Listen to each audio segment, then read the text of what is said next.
ஒரு சரியான கதை உங்களுக்கு வந்துச்சுன்னா வித் டைட்டிலோட படம் ஓடுறதும் படம் பார்க்குறவங்களுக்கு உள்ள டைம் டியூரேஷனும் நம்மளுக்கு உருவான டியூரேஷனும் ஒன்றா இருக்கும். ஒரு பேரன்போட மனசோட நீங்கள் செய்யும்போது எந்த போலித்தன்மை இல்லாத ஒரு ஸ்க்ரீன் பிளே வந்து சேரும். ஒரு கதை வந்து வடிவமாகி படமாக வரும்போது அது வந்து பார்க்குறவங்கள ரொம்ப சிரமப்படுத்தாமல் இருக்கணும். பஸ்ஸு நம்மளுடைய எல்லா அறிவையும் அதில் திணிச்சிடணும் அப்படி இருக்கவே கூடாது.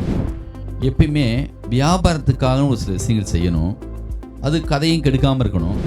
படம்னா அந்த நிமிஷத்தில் அவங்கள அது வந்து பாதிக்கணும், புரியணும், பிடிக்கணும்.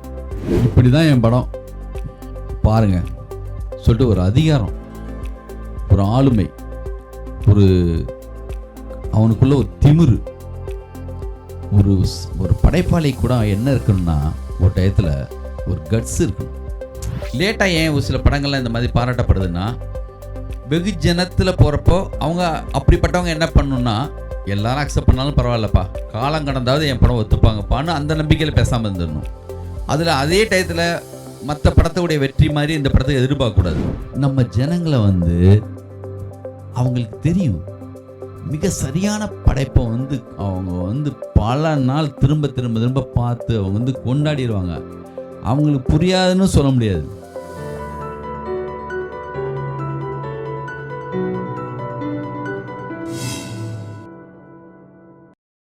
ஒரு சரியான கதை உங்களுக்கு வந்துச்சுன்னா வித் டைட்டிலோட படம் ஓடுறதும் படம் பார்க்குறவங்களுக்கு உள்ள டைம் டியூரேஷனும் நம்மளுக்கு உருவான டியூரேஷனும் ஒன்றா இருக்கும்.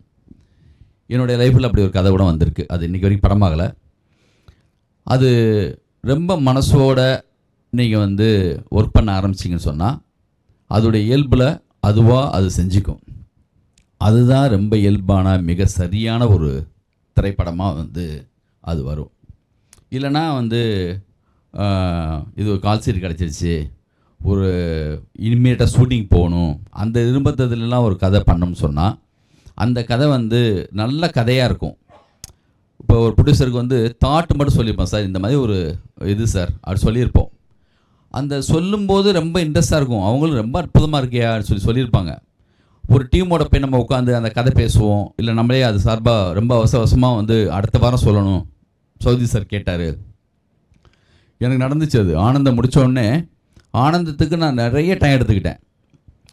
ஆனந்தம் பண்ணும்போது எனக்கு எந்த நிர்பந்தமும் இல்லை, நாளைக்கு படம் பண்ணணும், இன்னொரு டேட்டு இம்மிடியேட்டாக இருக்குது, ஹீரோடைய டேட் இருக்குது, அந்த நிர்பந்தம்லாம் எனக்கு எதுவுமே கிடையாது. ஒரு கதை யோசித்தோம், எங்கள் குடும்பத்தை பற்றியான எங்கள் ஃபேமிலி சம்மந்தப்பட்ட இன்சிடென்ட்ஸை வச்சு நான் படம் பண்ணணும்னு நினச்சேன். அது என்கிட்டே இருக்குது. அந்த கதையை நான் எழுதிட்டு ஒரு முறை இல்லை, 2 முறை இல்லை, 50 முறை, 100 முறை, 1000 முறை கூட யாரோ நண்பர்கள் யார் ரூமுக்கு வந்தாலும் யார்கிட்டே இருந்தாலும் சொல்லி அது ஒரு கூழாங்கல் உருளை மாதிரி உருண்டு அதுக்கான எல்லா தன்மைகளையும் அது எடுத்துக்கிச்சு. அதனால தான் இன்றைக்கும் யாராவது ஆனந்தம் பார்த்தாங்கன்னா, சார் உங்கள் படம் பார்த்தேன் சார் சொல்கிறாங்கன்னா, அது முதல் படம் பண்ணுறவங்களுக்கு உள்ள சௌரியம் என்னென்னா, நிறைய பேர் நண்பர்கள் வந்து அதுக்குள்ளே வந்து உட்காந்து கதை கேட்பாங்க, நம்ம வந்துட மாட்டோமா சொல்லிட்டு நம்மளுக்காக எதோ ஒன்று சொல்லுவாங்க. எந்த போட்டி பொறாமல் இப்போ இருக்காது. அந்த பொறாமை இல்லாத காலகட்டத்தில் நம்ம வேலை பார்க்குறதுல வந்து நம்மளுக்காக யாரோ வந்து வேலை பார்ப்பாங்க. நம்ம ரூம்மேட்ஸாக இருக்கிறவன் நம்ம தேடி போய் யாராவது சொல்லும்போது எந்த எதிர்பார்ப்பும் உங்களுக்கு இருக்காது. அதனால் நம்ம வந்து அந்த காலகட்டத்தில் நம்ம வந்து நல்ல கதை உருவாகி வர்ற காலகட்டத்தில் நம்ம என்ன மனநிலையில் இருக்கணும்னா, அந்த மனநிலை எப்படி இருக்கணும்னு சொன்னால், அது ரொம்ப நிஜமாக உண்மையாக வரணும்னா இந்த உலகத்தில் நடக்கிற எந்த விஷயத்துக்கும் உங்களுக்கு தொடர்பே இருக்கக்கூடாது. அந்த கதை நீங்கள் இன்னராக அது இருந்துக்கிட்டே இருக்கணும். அதை வந்து தியானத்தில் சொல்லுவாங்க கான்ஸ்டன்ட் ரிமெம்பரன்ஸ்ன்னு, ஒரு நிலையான நினைவு. அதாவது இன்னொரு உதாரணம் சொல்லணும்னா, லவ் பண்ணுற காலகட்டத்தில் அந்த பொண்ணை தவிர்த்து வாழ்க்கையில் அவன் எதையுமே நினைக்க மாட்டான். அது மட்டும்தான் இருக்கும், உலகமாக இருக்கும். அந்த பொண்ணு எத்தனை மணிக்கு வரும், அங்கே போய் நிற்கிறது, அந்த ஃபாலோ அப் இருக்குல்ல, அது வந்து அந்த அவங்களே வந்து என்னென்னா, ஐயோ இவ்வளோ மெனக்கறான் நான் நம்மளுக்காகன்னு சொல்கிற அளவுக்கு அந்த அன்பு வந்து அந்த இடத்துல வந்து ஏதோ நிகழ்ந்துடும். சும்மா அது உதாரணத்துக்காக சொல்கிறேன். எதுவாக இருக்கட்டும், ஒரு கடவுளை நோக்கி தியானம் பண்ணுற ஒருத்தனாக இருக்கட்டும், இல்லை வந்து ஏதோ எக்ஸாமுக்காக ப்ரிப்பேர் ஆகிற ஒரு பையனாக இருக்கட்டும், ஏதோ ஒரு லட்சியத்தை நோக்கி இருக்கிற ஒரு லட்சியவாதியாக இருக்கட்டும், ஒரு எதுவாக இருந்தாலுமே அதுவாகவே மாறுறது இருக்குல்ல, இப்போது கிரிக்கெட் போயிட்டுருக்கும். இந்த உலகத்தில் என்னென்னமோ நிகழும். மழை பெய்யலாம், வெள்ளம் வரலாம், பூகம்பம் வரலாம். ஆனால் நீங்கள் இன்னராக மனசோட ஒரு ஓரத்தில் அது மட்டும்தான் உங்களுக்கு விஷயமா இருக்கணும். அந்த ஒரு கதை தோணிடுச்சுன்னு சொன்னால் அதுக்குள்ளேயே உருண்டுக்கிட்டே இருக்கிறது. இப்போ டெண்டுல்கர் 24 மணி நேரமும் அந்த பேட்டு பக்கத்திலே வச்சுட்டு அவன் கனவுல கூட இப்போ இளையராஜா சொல்கிறாரு, சமீபத்தில் சம்மர்ஸுடைய ஒரு இன்டர்வியூவில் சொல்கிறாரு, தூங்கும்போது கூட அந்த பியானோவோ இல்லைன்னா கீபோர்ட்லேயே கை வச்ச மாதிரி நெஞ்சில் அப்படியே பண்ணிகிட்டே இருப்பாராம். அவங்க அம்மா சொல்லுவாங்களா, நீ ஏதாவது தூக்கத்தில் கனவு கண்டியாடா, இது இப்படி பண்ணிக்கிட்டே இருந்த சொல்லுவாங்களாம். அந்த நீங்கள் மிகப்பெரிய ஆளுமைகள்லாம் அவருடைய இன்டர்வியூலாம் பாருங்கள். அவங்க சொல்லுவாங்க. இப்போ உதாரணத்துக்கு ட்ரம்ஸு சிவமணி அவர் இன்டர்வியூ கொடுத்தாருன்னா அவர் சொல்கிறாரு, மழை பெஞ்சாலும் எந்த சத்தம் கேட்டாலும் எனக்கு ட்ரம்ஸில் இப்படி பண்ணால் எப்படி இருக்குன்னு தான் எனக்கு தோணிக்கிட்டே இருக்கும், அதில் மட்டும்தான் நான் இருப்பேன்னு சொல்கிறாங்க. அதனால் ஒரு தாயை பற்றி கவிதை எழுதும்போது மார்பில் பால் சுரக்க வேண்டுங்கிற மாதிரி ஆஞ்சநேயர் வேஷம் போட்டால் வால் முளைச்சிடணும். அந்த மாதிரி முழுக்க முழுக்க முழுக்க நீங்கள் அதுலேயே இருந்தீங்கன்னு சொன்னால் அந்த படம் பார்க்கும்போது ஒரு எந்த தடயத்தையும் நீங்கள் விட்டுருக்க மாட்டீங்க. யாரும் எங்கேயுமே எந்த குறையும் கண்டுபிடிக்க மாட்டாங்க. ஒரு பேரன்போட மனசோட நீங்கள் செய்யும்போது எந்த போலித்தன்மை இல்லாத ஒரு ஸ்க்ரீன் பிளே சேரும். முழுமையான ஒரு கதை வரும் உங்களுக்கு. அதுக்கு நீங்கள் அதுவாகவே இருக்கணும். அது மட்டும்தான் மிகப்பெரிய, அது ஒரு தவந்தான். உதாரணத்துக்கு சங்கசார் படம் ஒரு நாள் முதல்வர், இது மட்டும்தான் வருது பஸ்ஸு. ஒரு நாள் முதல்வர் அந்த ஒரு வரியை வச்சுட்டு தான், அந்த ஒரு தாட்டு தான் மொத்த படமாக மாறுது. சங்கசார் ஒரு முறை சொல்லுவார், நான் அடிக்கடி சங்கசார் சொல்கிறேன்னா சமீபத்தில் அடிக்கடி பேசிகிட்டு இருக்கனால அவர் பற்றியான இது வருது. முதல் பாதி ரொம்ப ஈஸியாக பண்ணிடலாம், ஃபஸ்ட் ஹாப். செகண்ட் ஹாப் பண்ணுறது தான் ரொம்ப கஷ்டம். ஏன்னா சினிமாவாக பார்க்கும்போது முதல் பாதி வரைக்கும் அவங்களுக்கு எதுவுமே தெரியாது. ஃபஸ்ட்டு ஹாப் முடிஞ்ச உடனே அவங்களுக்கு பாதி தெரிஞ்சிச்சு. அவங்களுக்கும் யோசனை பண்ணுறதுக்கான ஒரு டைம் நம்ம கொடுக்குறோம். அந்த 15 நிமிஷத்தில் இதுவாக இருக்குமா அதுவாக இருக்குமா அதுவாக இருக்குமான்னு 1000 ஓடும். பாதி எப்போ அவங்களுக்கு தெரிஞ்சதோ மீதி பாதி எப்படியெல்லாம் இருக்கலாம் அப்படிங்கிற யோசனை அவங்களுக்கு இருக்கிறதுனால அவங்களுக்கு எத்தனையோ ரூட்டு அவங்களுக்கும் தோணும். நம்மளும் படம் பார்க்குற ஒவ்வொருத்தங்களுமே ஒரு தாட் ப்ராசஸ் தான் போய் உட்காருவாங்க. அவங்க நினைக்கிறதெல்லாம் தாண்டி அவங்க நினைக்கிறது இருக்கணும், அதை தாண்டி இருக்கணும். இல்லை அவங்க நினச்சதெல்லாம் இல்லாத ஒன்று சொன்னால் கூட அவங்க மிகப்பெரிய சந்தோஷமாற்று ஆகிடுவாங்க. முதல்ல நல்ல ஸ்க்ரீன் பிளேக்கு நேர்மையாக இருக்கணும், எளிமையாக இருக்கணும். படம் பார்க்குறவங்களுக்கு சிரமம் இல்லாத அளவுக்கு நம்ம கதை எழுதும்போது நம்மளும் சிரமம் இல்லாமல் எழுதணும். உதாரணத்துக்கு சமீபத்தில் ஒரு படம் பார்த்தேன், ஆஸ்கார் அவார்டு 5 அவார்டு வாங்கியிருக்கு. ஒரு டைரக்டர் 4 அவார்டு வாங்கியிருக்காரு. அனோரான ஒரு படம். அந்த படம் இப்போ சமீபத்தில் சினிமா மாறி போயிடுச்சு. எவ்வளவோ நிறைய விஷயங்கள் வேறு மேலே சொல்ல ஆரம்பிச்சிட்டாங்க. நோலன் மாதிரியான டைரக்டர்ஸ்லாம் வந்துட்டாங்க. அப்படிங்கிறப்போ இந்த படம் ரொம்ப தெளிவாக ஒரு ஹீரோயினுடைய அந்த பொண்ணை இன்ட்ரடியூஸ் பண்ணுறதுலேருந்து ஆரம்பித்து அவ்வளோ எளிமையான ஒரு ஸ்க்ரீன் பிளே. நான் ஊர்லேருந்து பார்த்த படம் மாதிரி இருந்துச்சு எனக்கு. அப்போ ஆரம்பத்தில் நான் பார்க்குற படங்களுடைய ஒன்லைனும் அதுவும் ஒரே மாதிரி ரொம்ப இயல்பாக, எப்படி ரோமன் ஹாலிடேலாம் அந்த அப்போ படத்தில் பிரிட்டி உமன் ரோமன் ஹாலிடே மாதிரி டைப்பாக படம் தான் அந்த படம். ஆனால் ஒரு பொண்ணை இன்ட்ரடியூஸ் பண்ணி அந்த பொண்ணு என்ன மாதிரியான கேர்ள்னு சொல்லி அவள் லைஃப்பில் யார் வந்தால், அதுக்கப்புறம் அவளுக்கு என்ன பிரச்சனை வந்துச்சு, அந்த பிரச்சனை எவ்வளோ சோகத்தோடு போனால் கடைசி எப்படி முடிஞ்சது, அப்படியே அவ்வளோ இயல்பான ஒரு ஸ்க்ரீன் பிளேவாக இருந்துச்சு. ஒரு கதை வடிவமாகி படமாக வரும்போது அது பார்க்குறவங்கள ரொம்ப சிரமப்படுத்தாமல் இருக்கணும். பஸ்ஸு நம்மளுடைய எல்லா அறிவையும் அதில் திணிச்சிடணும் அப்படி இருக்கவே கூடாது. ஒரு கதையாக அது மாறுறதுக்கு அதோடைய போக்கிலேயே விட்டால் அது ஒரு இயல்பான நல்ல ஒரு கதையாக அப்படி வளர்ந்து நிற்கும். அதுக்கான சீன் உடனுக்குடனே வரணும்னு அவசியம் இல்லை. இப்போ ஒரு கதையுடைய நான் என்ன பண்ணுவேன்னா, நான் அப்போது ஒரு சின்ன நோட்டு ஒரு ரெனால்ஸ் பென் என்கிட்ட எப்பயும் இருக்கும். அந்த கதை சார்பாக என்ன தோணினாலும் நான் நோட் பண்ணிட்டே இருப்பேன். சடனாக யாராவது ஒருத்தர் சம்மந்தம் இல்லாத கதை சொல்லும்போது உதாரணத்துக்கு ஹீரா சொல்லுவார், ஸ்க்ரீன் பிளேனா என்னங்கிறதுக்கு அதை விட அழகாக ஒரு கதையை எப்படி அது போர் அடிக்காமல் இருக்குங்கிறதுக்கு உதாரணமே அவர் சொல்லுவார். யாராவது ஒருத்தர் உன்கிட்ட கதை சொல்லிட்டே இருக்கும்போது போடுறாங்கல்ல, அங்கே போடுறதுலே தெரியும், கொஞ்சம் அவசரமாக போடுவாங்க. நம்ம ஒரே இடத்துல இருந்துகிட்டே இருப்போம். அவங்க இயல்பாக போடுறதுக்கும் சொல்டா, அடுத்து என்ன அங்கேயே இருக்க?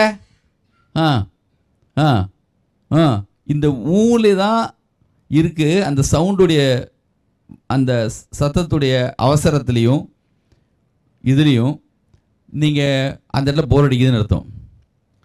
நீ அதான் சொல்லி பார்க்க உங்களுக்குள்ளேயே அது வந்து என்னென்னா, இந்த இடத்துல தப்பு இருக்குது, இந்த இடத்துல சரி பண்ணணும் அப்படின்னு உங்களுக்கு தோணிகிட்டே இருக்கும். யாரோ ஒருத்தர் கேட்குற ஒரு கேள்வி கூட நம்மளுடைய ஸ்க்ரீன் பிளேவில் ரொம்ப அழகான ஒரு நல்ல பதில் ஒன்று கண்டுபிடிச்சிங்கன்னா அது வந்து இதாகும். உதாரணத்துக்கு நான் ரன்னு எல்லாம் பண்ணி முடிச்சுட்டு ஒரு தடவை ஒரு இடத்துல சங்கர் சாரோடைய அசிஸ்டண்ட் ஒரு பையன் செல்வராஜ்னு சொல்லி அவர் ஒரு கேள்வி கேட்டார். சார், இந்த கதையில் வந்து நான் ரன்னு என்னுடைய படங்கள் சொல்லிகிட்டு இருக்கேன், எல்லாமே 20 வருஷத்துக்கு மேலே ஆயிடுச்சு. உங்களுக்கெல்லாம் அது புதுசாக பார்த்துருப்பீங்களா தெரியாது, இருந்தாலும் பார்க்காதவங்க போய் பார்த்துக்கோங்க, இல்லைன்னா என்ன சொல்ல வந்தேன்னா அப்புறம் தெரிஞ்சுக்காங்க. எனக்கு ஆனால் இன்றைக்கும் நேற்று எடுத்த மாதிரி தான் எனக்கு தோணும். நேற்று தான் இங்கே மவுண்ட் ரோட்டில் வந்துட்டு அந்த சப்வேவுக்கான ஒரு ஷாட்டுக்கு இடம் பார்த்துட்டு போனது எனக்கு அப்படியே மைண்டில் இருக்கும். உங்களுக்கு எனக்கு வந்து இப்போ பாரதிராஜா போய் கேட்டிங்கன்னா 16 நேற்று தான் எடுத்தேன்னு சொல்லுவார். அவர் அப்படி தான் இருப்பாங்க டைரக்டர்ஸ். ஏன்னா அது ஒரு பெரிய ஒரு நினைவு, அது வந்து லைஃப்பில் எப்பயுமே எங்கேயும் போகாது, நேற்று நடந்த மாதிரி தான் இருக்கும். அந்த படத்தில் வந்து ஒரு கேள்வி கேட்டார் கதையில். சார், வந்து ஒரு சிஸ்டருங்கிறப்போ ஒரு பிரதருக்கு எப்பயுமே வந்து அவங்க சிஸ்டரை யார் பார்த்தாலுமே ரவுடியாக இருந்தாலும் எதாக இருந்தாலுமே அவனை பொறுத்த வரைக்கும் அது சிஸ்டர்.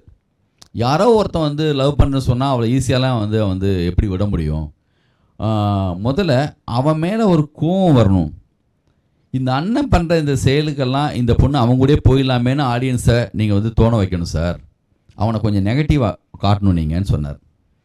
ஏன் இப்படி சொல்கிறீங்க, ஏதாவது உதாரணம் சொல்லுங்கன்னு.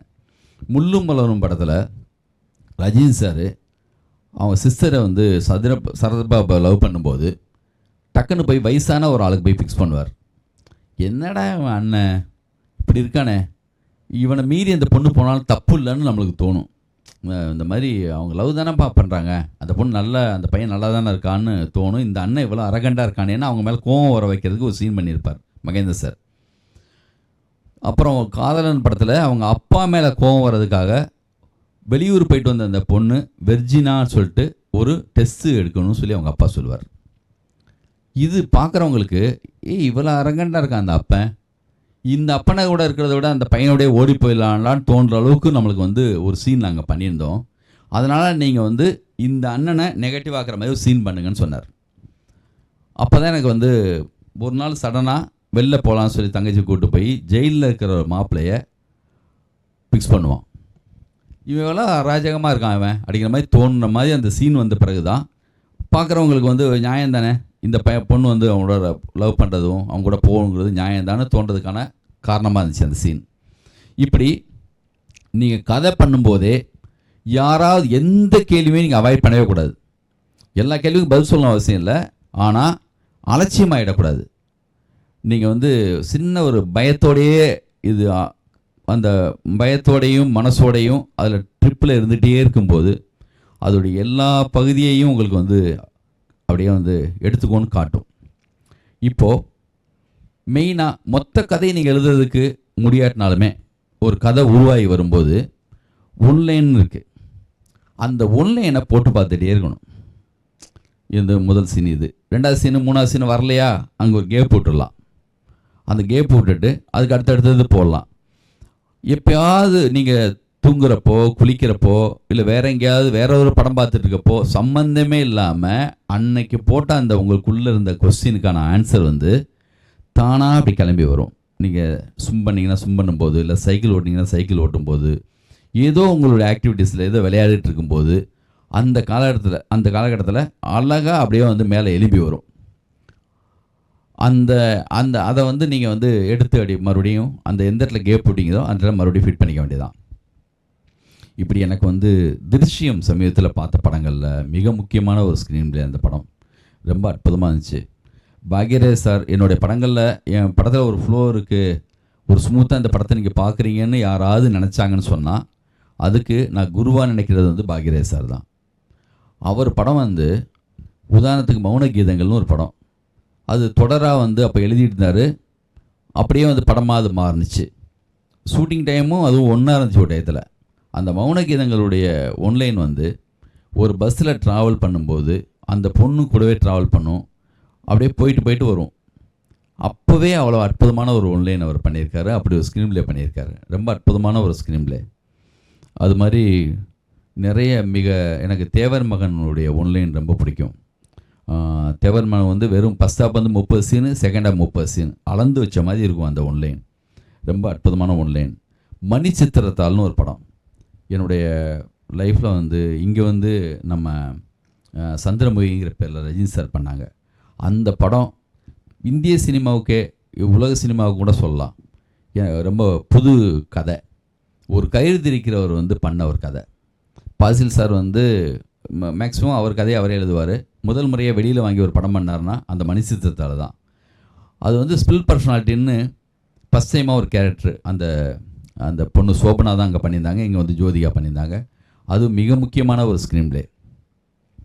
பாட்ஷா படத்தை பற்றி சொல்லும்போது கமர்ஷியல் படத்துலேருந்து சொன்னால் பாட்ஷா வந்து மிக முக்கியமான ஒரு தியேட்டர் மூடான ஒரு படம். அந்த படத்துடைய ஸ்க்ரீன் ப்ளே கதை எப்படி உருவாச்சின்னு சொல்லி ரஜினி சார் சுரேஷ் கிருஷ்ணன் சொல்லும்போது, ரஜினி சார் நடித்த ஹம்முன்னு ஒரு படம் இந்தியில். அந்த படத்தில் ஒரு காட்சி ரஜினி சார் ரொம்ப பிடிக்குமா, ஆனால் அந்த படத்தில் வைக்கலை அந்த சீனை. அவங்க அண்ணன் இருக்காங்க, அவருக்கு அது வந்து ஸ்ட்ரெயிட் நரேஷனாக இருக்கும். அமிதாப் வந்து இதுலையாவது ரஜினி சார் வந்து ஃப்ளாஷ்பேக்கில் தான் ரவுடி, அவர் வந்து பாம்பேயில் பெரிய டானாக இருந்தாலும் காட்டுவாங்க. அந்த படத்தை பொறுத்த வரைக்கும் ஸ்ட்ரெயிட் நரேஷன் தான்.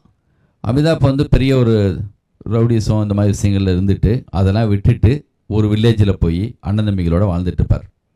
அப்படி போகும் அந்த கதை. அதில் வந்து ஷூட் பண்ணி எடுத்த ஒரு விஷயம் என்னென்னா, ரஜினி சார் அந்த படம் நடிச்சிருப்பார். அதில் வந்து போலீஸ் ஆஃபீஸர் நடிச்சிருப்பார். ஏதோ ஒரு இதில் வந்து ரெக்கார்டு ஏதோ சம்திங் வேறு யாரோ பற்றி இப்படி புரட்டும் போது ஒரு பேப்பர் அப்படி பார்த்தா தம் அண்ணனை பற்றியான ஒரு மிக முக்கியமான ஒரு நியூஸ் அதில் இருக்கும். ஷாக் ஆகிடுவார். சாதாரண குடும்பத்தில் ஒரு அண்ணன் மாதிரி நம்ம கூட சாதாரணமாக இருந்துட்டு இருக்கிற அண்ணன் இப்படி ஒரு லைஃப் அவருக்கு இருக்கா, அந்த ஃபீல்டில் தான் அந்த படத்தில் அவரை பற்றி ஃபுல்லாக அவர் வந்து அனலைஸ் பண்ணி ஃபுல்லாக தேட ஆரம்பிப்பார். அந்த சீன் அந்த படத்தில் எடிட்டில் போயிடுச்சு. அந்த சீன் ரஜினி சாருக்குள்ளே இருந்துகிட்டே இருந்துச்சான். இப்படி ஒரு இந்த மூலில் ஒரு கதை பண்ணால் நல்லா இருக்குமேன்னு ரொம்ப நாள் இருந்துகிட்டே இருந்திருக்கு. அது சுரேஷ் சார்கிட்ட சொன்னப்போ அப்புறம் உட்காந்து பேசி தான் அந்த பாஷாங்கிற ஒரு படம் வந்து வந்துச்சு. ரொம்ப பழைய படம், எம்ஜிஆர் படம், ராமுடு பீமுடுன்னு சொல்லிட்டு தெலுங்கு படம். அந்த படம் அது வந்து விஜயா ப்ரொடக்ஷனில் பண்ண படம். ரைட்ஸ் வாங்கி தான் எங்கள் வீட்டு பிள்ளைன்னு இங்கே எடுத்தாங்க. எங்கள் வீட்டு பிள்ளைன்னு ஒரு படம் அவ்வளவு எளிமையாக எப்படி இருக்கும்னா ஒரு கதை குழந்தைங்களுக்கு சொல்கிற மாதிரி இருக்கணும். எங்கள் வீட்டு பிள்ளைன்னு அந்த படம் வந்து மிகப்பெரிய, அது வந்து ஜாக்கிசான் வந்து எங்கள் வீட்டு பிள்ளையை பார்த்துட்டு ஒரு படம் அங்கே பண்ணியிருக்கார். அந்த படம் வந்து 2-3 படம் 4-5 படத்துக்கெல்லாம் வந்து என்ன ஆதாரமாக இருந்த ஒரு படம். 2 எம்ஜிஆர், ஒரு எம்ஜிஆர் கோல எம்ஜிஆர் அடி வாங்குவார். இந்த சினிமாவில் ஒரு தேட்டரில் அதிகமான கிளாப்ஸ் வந்துச்ச இடம்னு ஒரு சில கோல்டன் ஃபுட்டேஜ்னு ஒரு சிலது இருக்குன்னா அந்த எங்கள் வீட்டு பிள்ளையில் ஒரு இடத்துல இருக்கும். எத்தனை ரீரிலீஸ் பண்ணாலும் காசு அள்ளி வீசியிருப்பாங்க. அந்த நம்பியார் வந்து சாட்டை எடுத்து பின்னிடுவார் எம்ஜிஆரை. அந்த மாதிரி ஒரு சீக்வன்ஸ் இருக்கும். ஃபஸ்ட்டு அந்த கோலை பயந்த எம்ஜிஆரை. இப்போது தைரியமான ஒரு எம்ஜிஆர் இந்த வீட்டுக்கு மாறி வர்றாரு. நம்மளுக்கும் என்னென்னா எப்பரா இவர் மாறி இந்த இதுக்கு வருவார், இவர் அங்கே போயிட்டார். ரொம்ப எளிமையாக குழந்தைங்களுக்கு அதை சொல்கிற மாதிரி இருக்குது பாருங்கள். ஒரு குஷி இருக்குது பாருங்கள். அதே மாதிரி அவர் ஏதோ தப்பு பண்ண உடனே நம்மால் இப்போ யாருன்னு நம்மளுக்கு தெரியும்.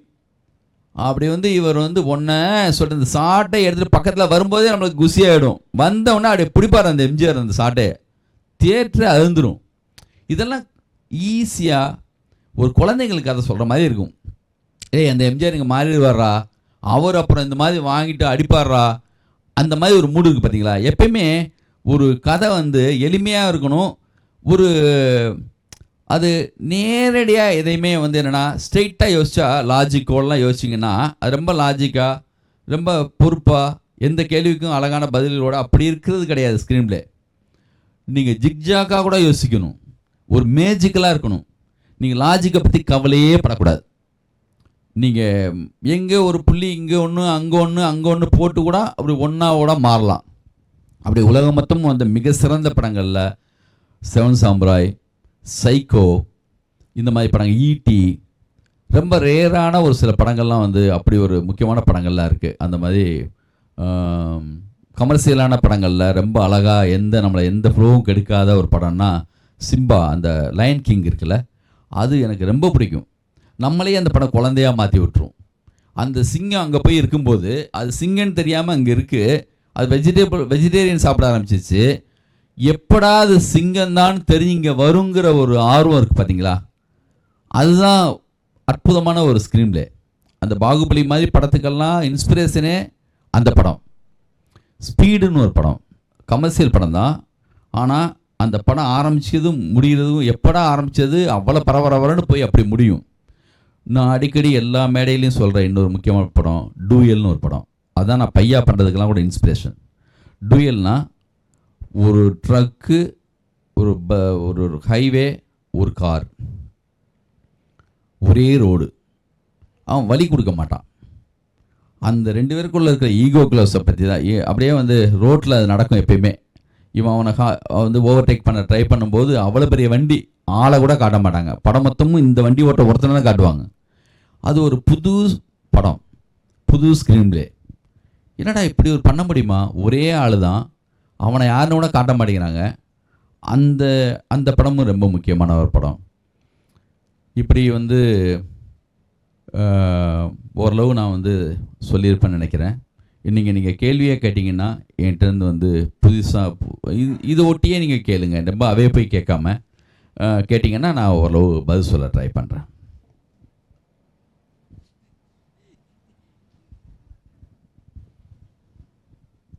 அண்ணா வணக்கம். வணக்கம் அண்ணா, ஒரு படத்துக்கு பாடல் ஏன் முக்கியமாக படுதா, இல்லை பாடல் அதை பற்றி தெரியும்? பாடல் ஒரு படத்துக்கு பாடல் ரொம்ப முக்கிய தேவையா, இல்லை பாடல் இல்லாமல் பண்ணலாமா, இல்லை எப்படின்னு? அது அந்த படத்துடைய கதை தான் தீர்மானிக்கும். அப்புறம் எல்லாமே நம்ம ஆரம்பத்தில் நம்ம ஊர் படங்களை பொறுத்த வரைக்கும் நிறைய பாடல்களோடு தான் நம்ம படங்களே வந்திருக்கு. அது கொஞ்சம் கொஞ்சமாக தான் வந்து குறைஞ்சி இன்றைக்கி வந்து பாட்டே இல்லாத படம் ரேஞ்சுக்கு இப்போ வந்துடுச்சு. பாட்டே இருக்கக்கூடாதுன்னு இல்லை, அதுக்காக நல்ல ஸ்பீடாக போகிற படத்துடைய மூடை, அந்த ஸ்பீடை குறைக்கிறதே பார்த்தா பாட்டாக தான் இருக்கும். ஒரு சில பாட்டு அந்த படத்துடைய ஸ்க்ரீன் பிளேவை வந்து கொஞ்சம் ரிலாக்ஸ் பண்ணி அப்புறம் கதைக்கு போயிடுவாங்க. இந்த காமெடி சீன் வைக்கிற மாதிரி தான். சரியான பாட்டு ஒன்றி அமைஞ்சிச்சு, சரியான இடத்துல அமைஞ்சிச்சுன்னா அது வந்து ஒரு படத்துக்கு வந்து ஒரு இது மாதிரி. உதாரணத்துக்கு பம்பாய் படம் சீரியஸான படம் தான். எப்பயுமே வியாபாரத்துக்காக ஒரு சில விஷயங்கள் செய்யணும், அது கதையும் கெடுக்காமல் இருக்கணும். மவுண்ட் ரோட்டில் பம்பாய் வந்து என்ன அவ்வளோ ஒரு முக்கியமான பிரச்சனையை பற்றி பேசுகிற படம். ஆனால் மணி சார் தெளிவாக பாருங்கள், இந்த மவுண்ட் ரோட்டில் அப்போல்லாம் வந்து நிறைய பேனர்ஸ் வைப்பாங்க. ரன்னுக்கெல்லாம் கூட காதல் பிரசாசுடைய பேனர் இங்கே வச்சுருந்தோம். நான் வந்து காலையில் 4 மணிக்கு இந்த மாதிரி வச்சுட்டாங்க சொன்னேன், இங்கே நின்று பார்ப்பேன். இப்போது நம்ம படத்துக்காக இவ்வளோ பெரிய பேனர் வச்சுருக்காங்கடான்னு. அப்போ அது வந்து சென்னையுடைய அடையாளம் மாதிரி, அது மிகப்பெரிய இந்த வரிசையாக நிற்கும். பம்பாயில் குச்சி ராக்கம்மா பாட்டை தான் வச்சுருப்பார் மவுண்ட் ரோட்டில்.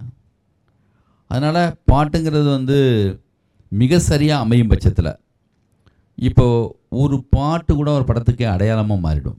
அந்த ஒரு சாங்கு கூப்பிட்டு வந்துடும் எல்லாரையும். இந்த மல்லிகைப்பூ வச்சு வாடுது அந்த பாட்டு அந்த படத்துக்கு எவ்வளோ இம்பார்ட்டண்டான பாட்டாகிடுச்சு. அது வந்து தாமரையும் அவ்வளோ அழகாக எழுதிட்டாங்க. கதைக்கு சரியாக அமையும் பட்சத்தில் பாட்டு வந்து அது மிகப்பெரிய ஒரு ரிலீஃபையும் அது வந்து வெற்றியையும் தீர்மானிக்கிற அளவுக்கு ஆகிடும். சார் வணக்கம். சார் வணக்கம். இப்போ வந்து வெளிநாட்டில் சில படங்களை வந்து கொண்டாடுறாங்க. இப்போ நம்ம ஊர்லேயும் வெளிநாட்டில் எடுக்கிற படங்களை வந்து சில வந்து கொண்டாடுறாங்க. இப்போது எப்படி ஒரு இன்செப்ஷனாக இருக்கட்டும், ஒரு கிறிஸ்டோபர் நோலன் படமாக இருக்கட்டும், அந்த மாதிரி படங்களை வந்து வெளிநாட்டில் அதிகமாக கொண்டாடுறதை விட நம்ம நாட்டில் கொண்டாடுறாங்க. இப்போ ஒரு கொட்டுக்காளியாக இருக்கட்டும், ஒரு சூப்பர் டிலக்ஸாக இருக்கட்டும், ஒரு கட்டுற தமிழாக இருக்கட்டும், அந்த மாதிரி படங்கள் வந்து அப்போது வரும். இப்போ ஒரு 1000ல் ஒருவனாக இருக்கட்டும், செல்வராகவன் சார் பண்ண படம், அந்த படமாக இருக்கட்டும், அது ஏன் மக்களுக்கு லேட்டாக புரியுது, லேட்டாக பிடிக்குது? அது எதனால் அந்த ஒரு விஷயம்? படம்னா நாவல்னால் 4 பக்கம் புரியலைன்னா திருப்பி இப்படி வந்துட்டு திருப்பி படிச்சுக்கலாம். படம்னா அந்த நிமிஷத்தில் அவங்கள அது வந்து பாதிக்கணும், புரியணும், பிடிக்கணும். யாரையும் போய் ஏதாவது ஏன் நீங்கள் பிடிக்கலன்னு கேள்வியெல்லாம் கேட்க முடியாது. லேட்டாக ஏன் ஒரு சில படங்கள்லாம் இந்த மாதிரி பாராட்டப்படுதுன்னா, வெகுஜனத்தில் போகிறப்போ அவங்க அப்படிப்பட்டவங்க என்ன பண்ணணுன்னா எல்லாரும் அக்செப்ட் பண்ணாலும் பரவாயில்லப்பா, காலம் கடந்தாவது என் படம் ஒத்துப்பாங்கப்பான்னு அந்த நம்பிக்கையில் பேசாமல் இருந்துடணும். அதில் அதே டயத்தில் மற்ற படத்துடைய வெற்றி மாதிரி இந்த படத்தை எதிர்பார்க்கக்கூடாது. அவங்க எக்ஸ்பெரிமெண்ட்லாம் பண்ண முடிவு பண்ணிட்டாங்கன்னா அந்த படத்தில் தகுதி இருக்குன்னா சரியானது வென்றே தீரும் மாதிரி அன்னைக்கு ஒத்துக்காட்டினாலும் இன்னொரு நாளைக்கு ஒத்துப்பாங்க. அப்படி ஒரு சில படங்களை வந்து வரிசையாக நிறைய படங்கள் நீங்கள் சொன்ன வரிசையில் இருக்கிற படங்கள் எல்லாம் அப்படி தான் வந்து ஒத்துருக்காங்க. தியாகராஜன் குமாரராஜ் எனக்கு ரொம்ப பிடிச்ச ரைட்ரு. அவரோட ஆரியன காண்டம் ரொம்ப அற்புதமான ஒரு படம். நான் சூப்பர் டீலக்ஸ் பார்க்கல, ஓகே, ஆனால் நிறைய பேர் நல்லா சொன்னாங்க, பார்க்கல.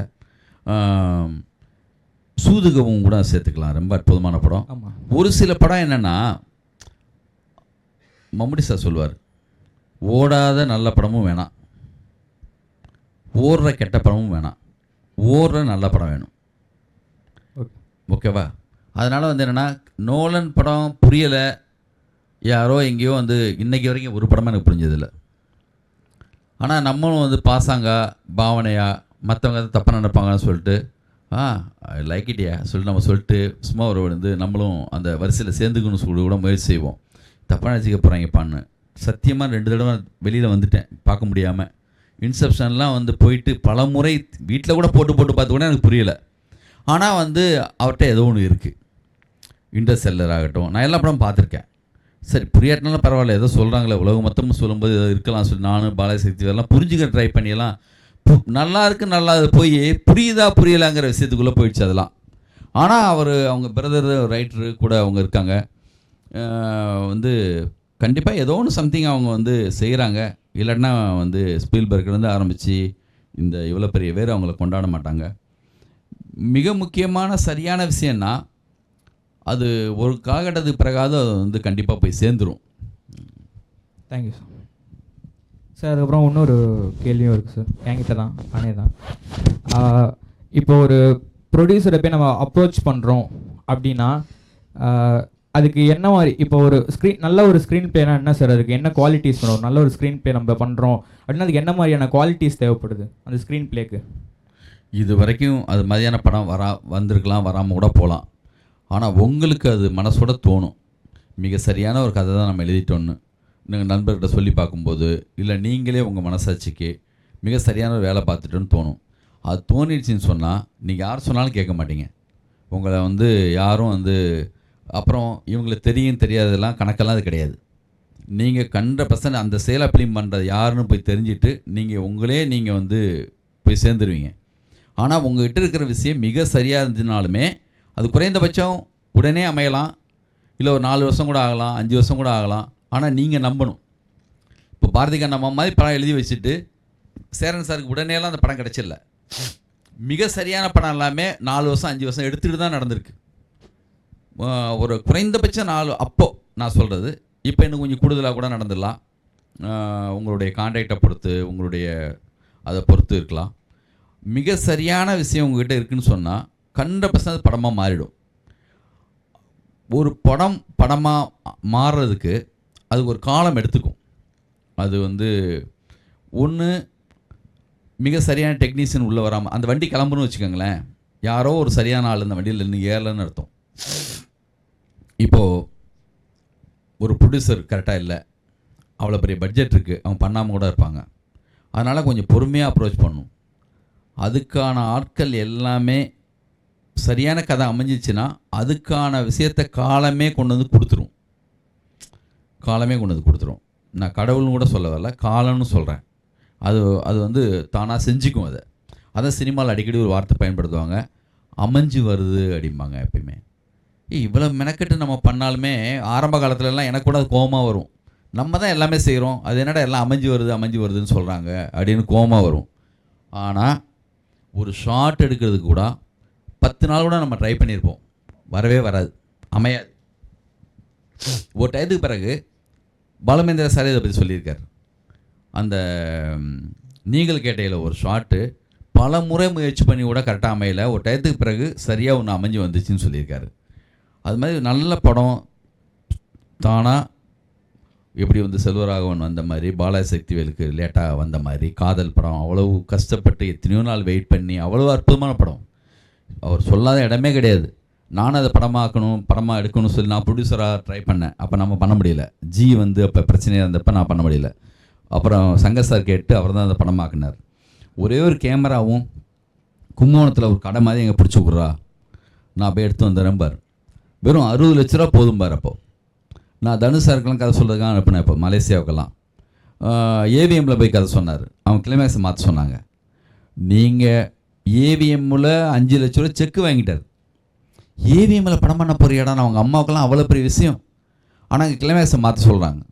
அவ்வளோ பெரிய ப்ரொடியூசர்ஸ் தானே. பெருசுங்கிறது அவங்க இல்லை. இவர்கிட்ட இருக்கிற தாட்டு உண்மையாக இருந்தால் இந்த உலகத்தில் யார் எதிர்த்து நல்லா செய்தான். என் கதை இப்படி தான் சார், அந்த அடம் பிடிச்சி நான் மாற்ற மாட்டேன் சொல்லி செக்கை திருப்பி கொடுத்துருவந்துட்டார். இல்லை சார், நான் இது வந்து கிளைமேக்ஸ் இப்படி தான் இருக்கும் முன்ன கூடி. இப்போ நான் சொல்கிறேன் இப்படின்னு நான் 100 சொல்கிறேன் என்னோடய அனுபவத்திலேருந்து. நான் சொல்கிறதே எடுத்துக்கணும் அவசியம் கிடையாது. அதான் பாக்யராஜ் சார் ஸ்க்ரீன் பிளே பற்றி எழுதும்போது சொல்லுவார், நாளைக்கு இது எல்லாமே கூட மாறலாம். என் அனுபவத்துலேருந்து தான் அதை நான் சொல்கிறேன். நீங்கள் புதுசாக கூட ஒன்று உருவாக்கிடலாம். அதனால் அது உங்கள் கையில் தான் இருக்குது. இன்றைக்கி சினிமாவுக்கு வந்து ஆல்ரெடி உள்ளவங்க வந்து சொல்லி வச்ச விதி அப்படின்னு எதுவுமே கிடையாது. நீங்கள் புதுசாக ஒன்று உருவாக்கிடலாம். நான் சண்டைக்கோழி பண்ணப்போ எல்லாமே கேட்டது படம் ஹிட்டுக்கு பிறகு ஒரு இதில் மீட் பண்ணுறேன் நான். வாஸ் சார் பாக்யராஜ் சார் கூட சொல்கிறாங்க, என்ன சார் ஃபஸ்ட்டு இன்ட்ரோல்லையே வந்து வில்லனை அடிச்சிட்டிங்க, அது ஒரு பெரிய கொலை குற்றம் மாதிரி வந்து எல்லாம் கேட்குறாங்க என்கிட்ட. அது எப்படி சார் அப்படி வந்து இன்ட்ரோல்லையே வில்லனை அடிச்சிங்க? ஒன்று வில்லனுடைய தம்பி அடிக்கணும், இல்லை குடும்பத்தில் ஒருத்தர் அடிக்கணும். ஃபுல் வீக் ஆகிடுறானே. செகண்ட் ஹாப் எப்படி உங்களுக்கு தோணுச்சு, எப்படி பண்ண முடியாதுன்னு? சார் என்னுடைய செகண்ட் ஹாப்பே அதுதான். அடி வாங்கின வில்லன் வந்து அவன் யாராக இருந்தாலும் சொல்லி போகிறாப்புல இல்லை, அதான் என்னோடய ஸ்க்ரீன் பிளே. அது புதுசு அப்படி நினச்செல்லாம் பண்ணல. நம்மளுக்கு இப்படிலாம் பண்ணக்கூடாதுன்னு தெரியாமல் இருக்கிறது கூட நம்மளுக்கு புதுசாக ஒன்று பண்ண போகிறதுக்கு தான். தெரியாமல் பண்ணது தான். ஒரு சிலர் தெரிஞ்சு பண்ணணும், ஒரு சிலர் தெரியாமல் பண்ணிடணும். தெரியாமல் பண்ணணும் கூட தெரியாமல் பண்ணணும். அதுதான். Thank you sir. சார் வணக்கம் சார். சார் ஸ்க்ரீன் பிளேல வந்து எளிமையான டைலாக்ஸை வந்து எப்படி இருக்கிறீங்க? அதுக்கப்புறம் உங்கள் அஞ்சான் படத்தில் வந்து அந்த டைலாக் வரும் இல்லைங்களா, உங்கள் கால் தரையில் பல்ல நிதானமாக இல்லை முதல் நெல் அப்புறம் இருந்து சொல்லு, அதுக்கான சோர்ஸ் எங்கேருந்து சார் எடுத்தீங்க நீங்கள்? சோர்ஸா? அந்த டைலாக் அப்ரோச் சம்பந்தாவை பார்த்தோன்னு தோணுச்சு. பிருந்தா சார் தான் டைலாக் ரைட்டர் அந்த படத்துக்கு. எல்லாம் கலந்து பேசி தான் எழுதுவோம் எப்பயுமே. அப்படி எழுதுனது தான்.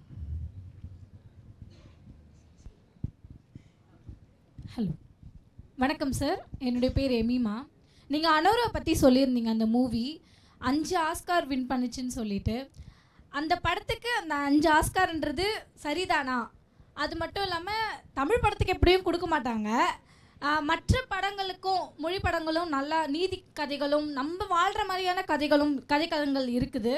ஏன் அந்த படத்துக்கு 5 ஆஸ்கார் அப்படின்னு நான் கேட்குறேன்.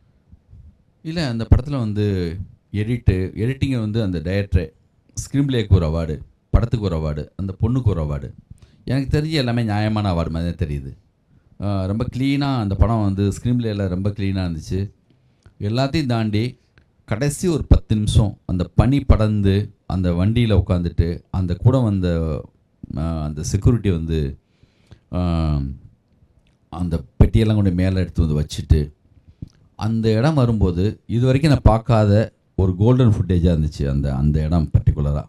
அதுக்காக தான் அந்த அவார்டுன்னு நான் நினச்சேன். அந்த பொண்ணு வந்து லைஃப்பில் அவளுக்கு வந்து அவள்கிட்ட என்ன இருக்குது, இவன் அவ்வளோ பெரிய ஆள் விட்டு போயிட்டான். ஆனால் கூட இருந்தவே ஒருத்த ஆள் வந்து ஒரு குளிருக்காக போத்திக்கலாம்னு சொல்லிட்டு போத்திக்கிறதுக்காக ஒரு இது கொடுக்குறான். இவ்வளோ அன்பு செலுத்துகிற ஒருத்தனுக்கு நம்ம என்ன கொடுக்க முடியும்? அவர்கிட்ட என்ன இருக்குது, அதை தான் அவனுக்காக கொடுக்குறான். அது மிக அற்புதமாக இருந்துச்சு அந்த அந்த அந்த அந்த இடம். அதனால் எனக்கு சமீபத்தில் ரொம்ப பாதித்த ஒரு படமாக இருந்துச்சு அந்த படம். நான் கூட படம் ஆரம்பித்தப்போ என்னடா ஏதோ போகுதுன்னு சொல்லிட்டு நான் நிறுத்திட்டேன். லேட்டாக 2வது தடவை 3வது போட்ட போல அந்த படம் என்னை இழுத்துட்டு போயிடுச்சு. அந்த கேரக்டர் மூடு அப்படியே போச்சு.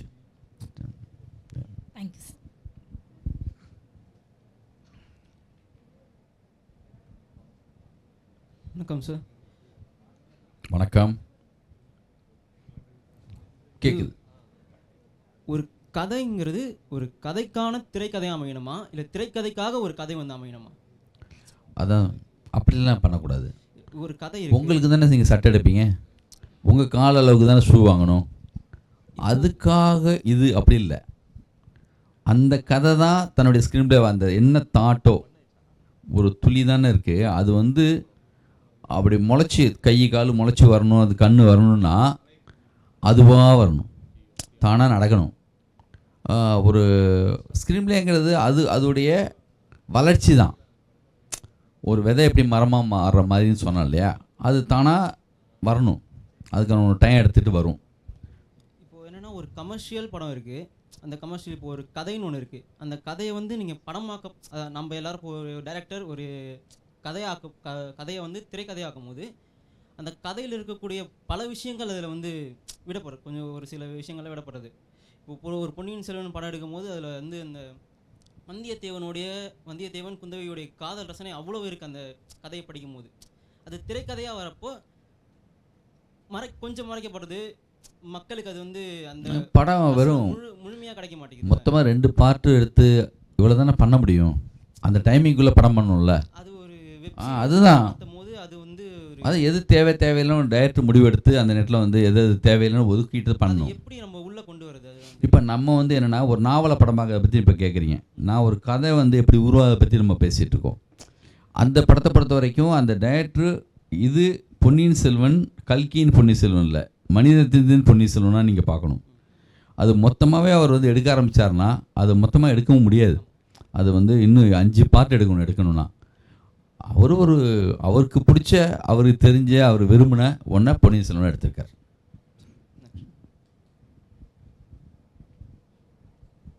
ஐயா வணக்கம். வணக்கம். பம்பாய் படத்தில் வரக்கூடிய ஒரு பாடலுடைய வரியை வந்து போஸ்டராக வச்சுருந்தாங்க வெளியிலன்னு சொன்னீங்க. அது வந்து அந்த படத்துக்கான ஒரு விளம்பரமாக இருக்கலாம். அந்த மாதிரி ஒரு படத்தில் இருக்கக்கூடிய கதையை வந்து ஒரு பாடல் தெளிவாக சொல்லும்ல. இப்போ நீங்கள் பேசும்பொழுது என்ன சொன்னீங்கன்னா, இன்றைக்கு வரக்கூடிய படங்களில் சுத்தமாக பாடல்கள் வர்றதே கிடையாது அப்படி சொன்னீங்க. அது ஏன் அப்படி வராமல் இருக்குது அப்படி கேட்குறேங்க. என்னென்னா சினிமா அப்படி மாறிட்டே போகுது.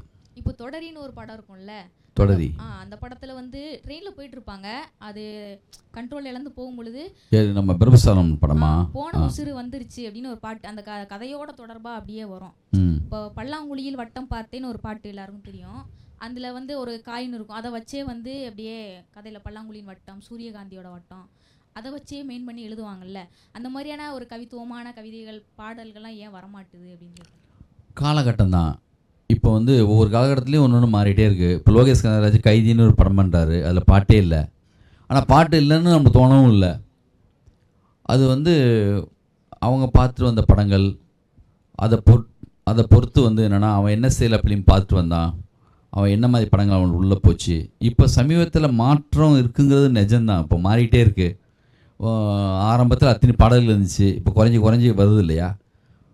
திடீர்னு இந்த மாதிரி பாட்டே இல்லாத படம் வரும்போது ஒரு படம் டக்குன்னு நல்ல பாட்டோட வந்துச்சுன்னா அது கூட ஒரு பெரிய ட்ரெண்டாக மாறும். ட்ரெண்டுங்கிறது ஒரு மாயை தான். இது இருக்கணும் இருக்கக்கூடாதுன்னு யாருமே முடிவெடுக்க முடியாது. ஆடியன்ஸ் தான் மெயின். ஃபைனலாக முடிவெடுக்க போகிறது படம் பார்க்குற ஜனங்க தான். அவங்க ஒன்று ஒத்துக்கிட்டாங்கன்னா அந்த காலகட்டத்தில் அது ட்ரெண்டு மாதிரி சொல்லுவாங்க. தப்புனா அது பின்னாடியே அதே மாதிரி டைப்பாக படங்கள் கொஞ்சம் போகும். சடனாக ஒரு ஆள் வந்துட்டு வேற ஒன்று மாற்றி வர மாதிரி ஒரு படம் பண்ணார்னா இதுதான் இப்போ ட்ரெண்டுன்னு சொல்லிட்டு பின்னாடி ஓடுவாங்க. ஆனால் ஒரு ஆள் புதுசாக இதெல்லாம் கிடையாதுப்பா வேற ஒன்று சொல்கிறேன்னு சொல்லிட்டு வந்து ஒவ்வொரு காலகட்டத்துலேயும் ஒவ்வொரு இயக்குனர் வந்து அப்படி பண்ணிகிட்டே வந்துகிட்டே இருந்திருக்காங்க. அப்படி தான் இந்த சினிமா வளர்த்து எடுத்துகிட்டு போயிட்டே இருந்திருக்கு. எல்லா பாடமும் நீங்கள் தேட்டரில் இருக்குது. அப்புறம் நான் என்ன தான் சொன்னாலும் நீங்கள் கற்றுக்கணுன்னா ஒரே ஒரு வழி தான். நீங்கள் என்ன செய்யலை அப்படின்னு பண்ணுறீங்க அது முக்கியம். ஓடிடியில் படம் பார்க்குறதுக்கும் தேட்டரில் படம் பார்க்குறதுக்குமே 100 வித்தியாசம் இருக்குது. அந்த டைமில் வேறு, இந்த டைம் லைன் வேறு. அங்கே வந்து ஸ்பேஸில் வந்து கால் தரையில் படாதுன்னு சொன்ன மாதிரி அந்த மயக்கம் அந்த மூடு அதுக்கான டைம் வேறு. அதே படத்தை லேட்டாக நீங்கள் ஓடிடியில் பார்த்துட்டு நல்லா தானே இருக்குது இந்த படம் ஏன் ஓடலன்னு கேட்பீங்க. அந்த டெம்போ அந்த மூடு அந்த சவுண்டில் நீங்கள் படம் பார்க்கும்போது அந்த எக்ஸ்பெக்டேஷனோட படம் பார்க்கும்போது அந்த படம் கனெக்ட் ஆச்சா, அதுதான் ரொம்ப முக்கியம். எல்லா படத்துக்கும் ஒரே கிடையாது. எதிர்பார்க்குற படத்துக்குன்னு ஒன்று இருக்குது, எதிர்பார்க்காம பிளைனாக போய் ஒரு படத்தை பார்க்கும்போதுங்கிற ஒரு மூடு ஒன்று இருக்குது. சார் ஒரு திரைக்கதை எழுதுறது இருக்குல்ல, அதோட மெத்தேட் என்ன சார்? மெத்தேடு என்னப்பா? இல்லை, திரைக்கதை இருக்குல்ல, அதோட மெத்தேடு சார். அப்படியே நாங்கள் ஒரு லெட்டர்னா ஃப்ரம் அட்ரஸ் டு அட்ரஸ் வச்சு எழுதினா தான் லெட்டர் போகும். வாயில் இங்கே வச்சு பேசு. ஹலோ, சொல்லுங்கள். சார் அது திரைக்கதை எழுதுறதோட மெத்தேடு என்ன சார்? மெத்தேடுன்னா இப்போ ஒரு லெட்டர்னா ஃப்ரம் அட்ரஸ்ஸு டு அட்ரஸ்ஸு அந்த மாதிரி வைக்கணும். இப்போ சிலவங்க சொல்லுவாங்க, ஒரு திரைக்கதைன்னா ஒரு பேப்பரை ரெண்டாக மடிச்சுட்டு ஒரு சைடு சிச்சுவேஷன், அப்புறம் ஒரு சைடு வந்துட்டு அந்த டைலாக்ஸ் எழுதணும், அந்த மாதிரிலாம் சொல்லுவாங்க. இந்த ஒரு நாடகம்னா அதுக்கு ரெங்கம் இருக்குல்ல, ரெங்கம் 1, ரெங்கம் 2, ரெங்கம் 3 இருக்கும். அப்போ இதே மாதிரி அந்த திரைக்கதையோட அந்த மெத்தேட் என்ன சார்? எப்படி எழுதணும் ஒரு திரைக்கதை? மெத்தட் ஒரே மெத்தட் தான். டூ அட்ரஸ் வந்து லிங்குசாமினா, from address Lingusamy, to address உங்களை மாதிரி ஆடியன்ஸை மனசில் வச்சு மட்டும்தான் எழுதணும். எதை எப்படி எழுதுகிறோங்கிறது முக்கியம் இல்லை, எதை எழுதுங்கிறது முக்கியம். அப்புறம் இருக்கிற மெத்தட்னா என்னென்னா, நீங்கள் சொன்னீங்கல்ல, ரெண்டாக மடித்து ஒரு A4 சீட்டை ரெண்டாக மடித்து லெஃப்ட் சைடில் டெஸ்கிரிப்ஷன் சினிமாவுக்கு. இப்போ வந்து உதாரணத்துக்கு ஒரு சீனு, என்ன படம் சொல்லலாம்? இப்போ சமீபத்தில் எதை படம் பார்த்தீங்க நீங்கள்? ரெட்ரோ டூரிஸ்ட் ஃபேமிலி நான் இன்னும் பார்க்கல. அந்த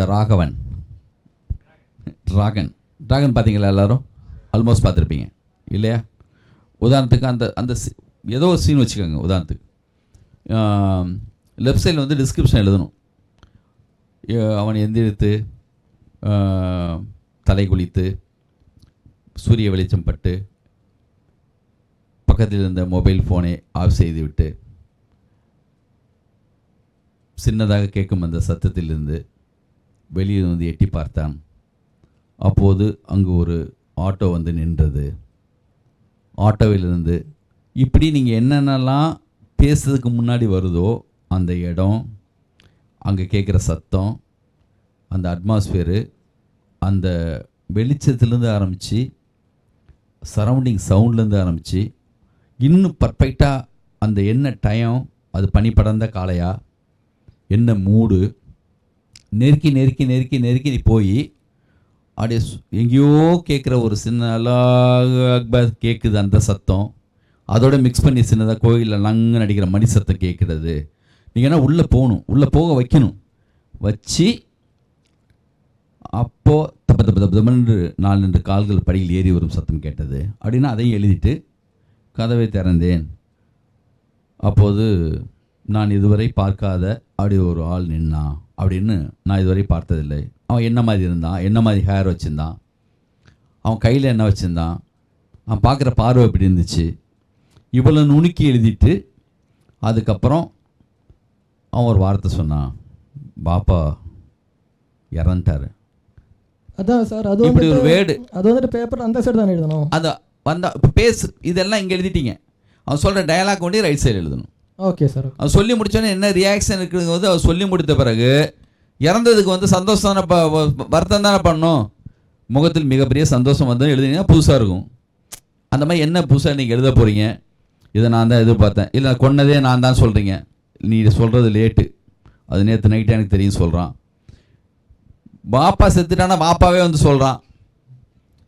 நீங்கள் எழுதும்போதே உங்களுக்கு தோணும், இல்லை இந்த கதைக்கு நீங்கள் என்ன சொல்ல வரீங்கன்னு கதை முடிவு பண்ணது பிறகு தான் இதெல்லாமே வரும். இதெல்லாமே நீங்கள் எழுதும்போது இழுத்துட்டு போகும். நீங்கள் நாவலாசிரியர் கிடையாது, இழுத்துட்டு போகிறதுக்கு எழுதுறதுக்கு போக முடியாது. படமாக எடுக்கணும் இல்லையா? இந்த படமாக வரும்போது தயவுதாட்சியம் இல்லாமல் இங்கே வரும்போது கேமராமேன் கேட்பான்ல, சொல்கிறதுக்கு வேணுமா பயன்படும். இப்போ நான் சப்பே மாதிரி ஒரு ஃபைட் சீக்வன்ஸ் சார் அப்படின்னா நான் டிஸ்கிரிப்ஷன் ஃபஸ்ட் சொல்லணும் சார், இந்த மாதிரி ஒரு சப்பே சார், அந்த பையன் வந்து நின்னா, அந்த பொண்ணு வந்துருந்துச்சு, ரொம்ப நாளாக பின்னாடி சுற்றிட்டே இருக்கான், நான் வெயிட் பண்ணிகிட்டு இருக்கான், அந்த பொண்ணு வந்துச்சு, வெயிட் பண்ணான், அந்த பொண்ணு பக்கத்தில் வந்தவொடனே சொன்னா கேளு போயிடுன்னு சொல்லுது. இந்த சீன் எடுத்து பாருங்கள். இப்போ ஒரு டயத்துக்கு பிறகு அந்த பொண்ணு வந்து சொன்னா கேளு பின்னாடி வராதுச்சு, ஏய் ஒரு நிமிஷம் நில்லு அப்படின்னா, இதை நீங்கள் லெஃப்ட் ரைட்டு எழுதி பாருங்கள். அவனை ஓடனா ஓடி போய் சட்டரை க்ளோஸ் பண்ணான், தங். இப்போது ஒரு சில நல்ல படங்களில் லெஃப்ட் சைடு 2 பேலன்ஸிங்காக இருக்கணும். நான் எப்பயுமே சொல்லுவேன், ஒரு நல்ல படம்னா லெஃப்ட்டும் ரைட்டும் பேலன்ஸிங்காக இருக்கணும். டயலாக் மட்டுமே இருக்கிற படங்களில் லெஃப்ட் சைடு இருக்கவே இருக்காது. அவங்க விஷுவலாக திங்க் பண்ணவே மாட்டாங்க.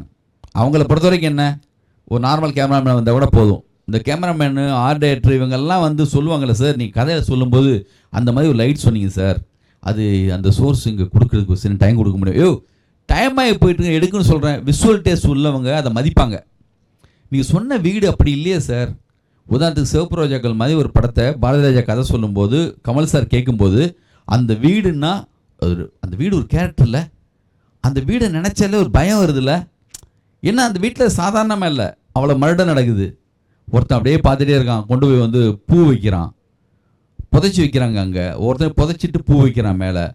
ஒரு நைட்டில் ஜன்னல் வழியாக பார்க்கும்போது மழை பெஞ்சு டம்முன்னு ஒரு கை வெளியில் வருது.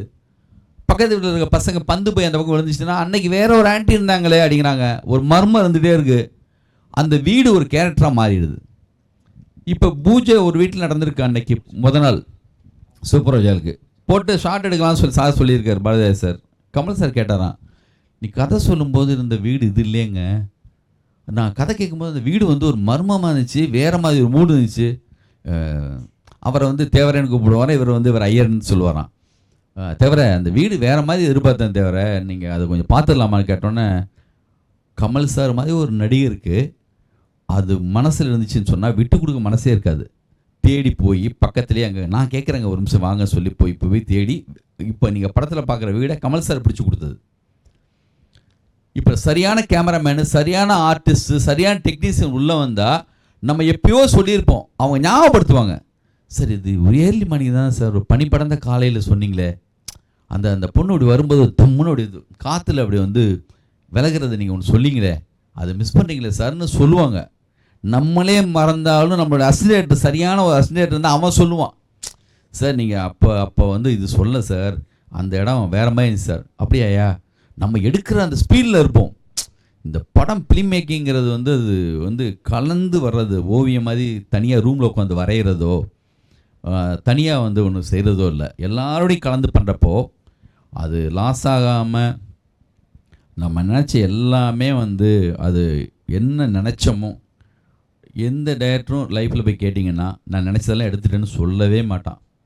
ஒரு 80%, ஒரு 60%, ஒரு 70% அவன் நினச்ச கதை அப்படி தான் வந்திருக்கும். அதனால தான் நான் ஒன்று நினச்சேன் சார், உலகத்தில் மிக சிறந்த படமாக இருக்கட்டும், அக்ரகுரு சவார் தான் சார் தான், அவர்கிட்ட போய் இன்டர்வியூ கேட்டால் அதை சொல்லுவார், நான் நினச்சது வந்து இந்த ஒரு காலையில் அப்படி ஒரு ஒன்று எதிர்பார்த்தேன், வரலன்னு தான் சொல்லுவாங்க. அது அப்படி தான் இருக்கும். வணக்கம் சார். வணக்கம்.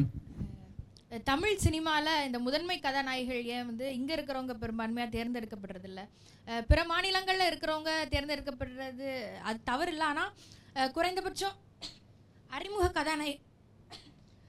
கதாநாயகிகள் கூட இங்கே இருக்கிறவங்க தேர்ந்தெடுக்கப்படுறதில்ல.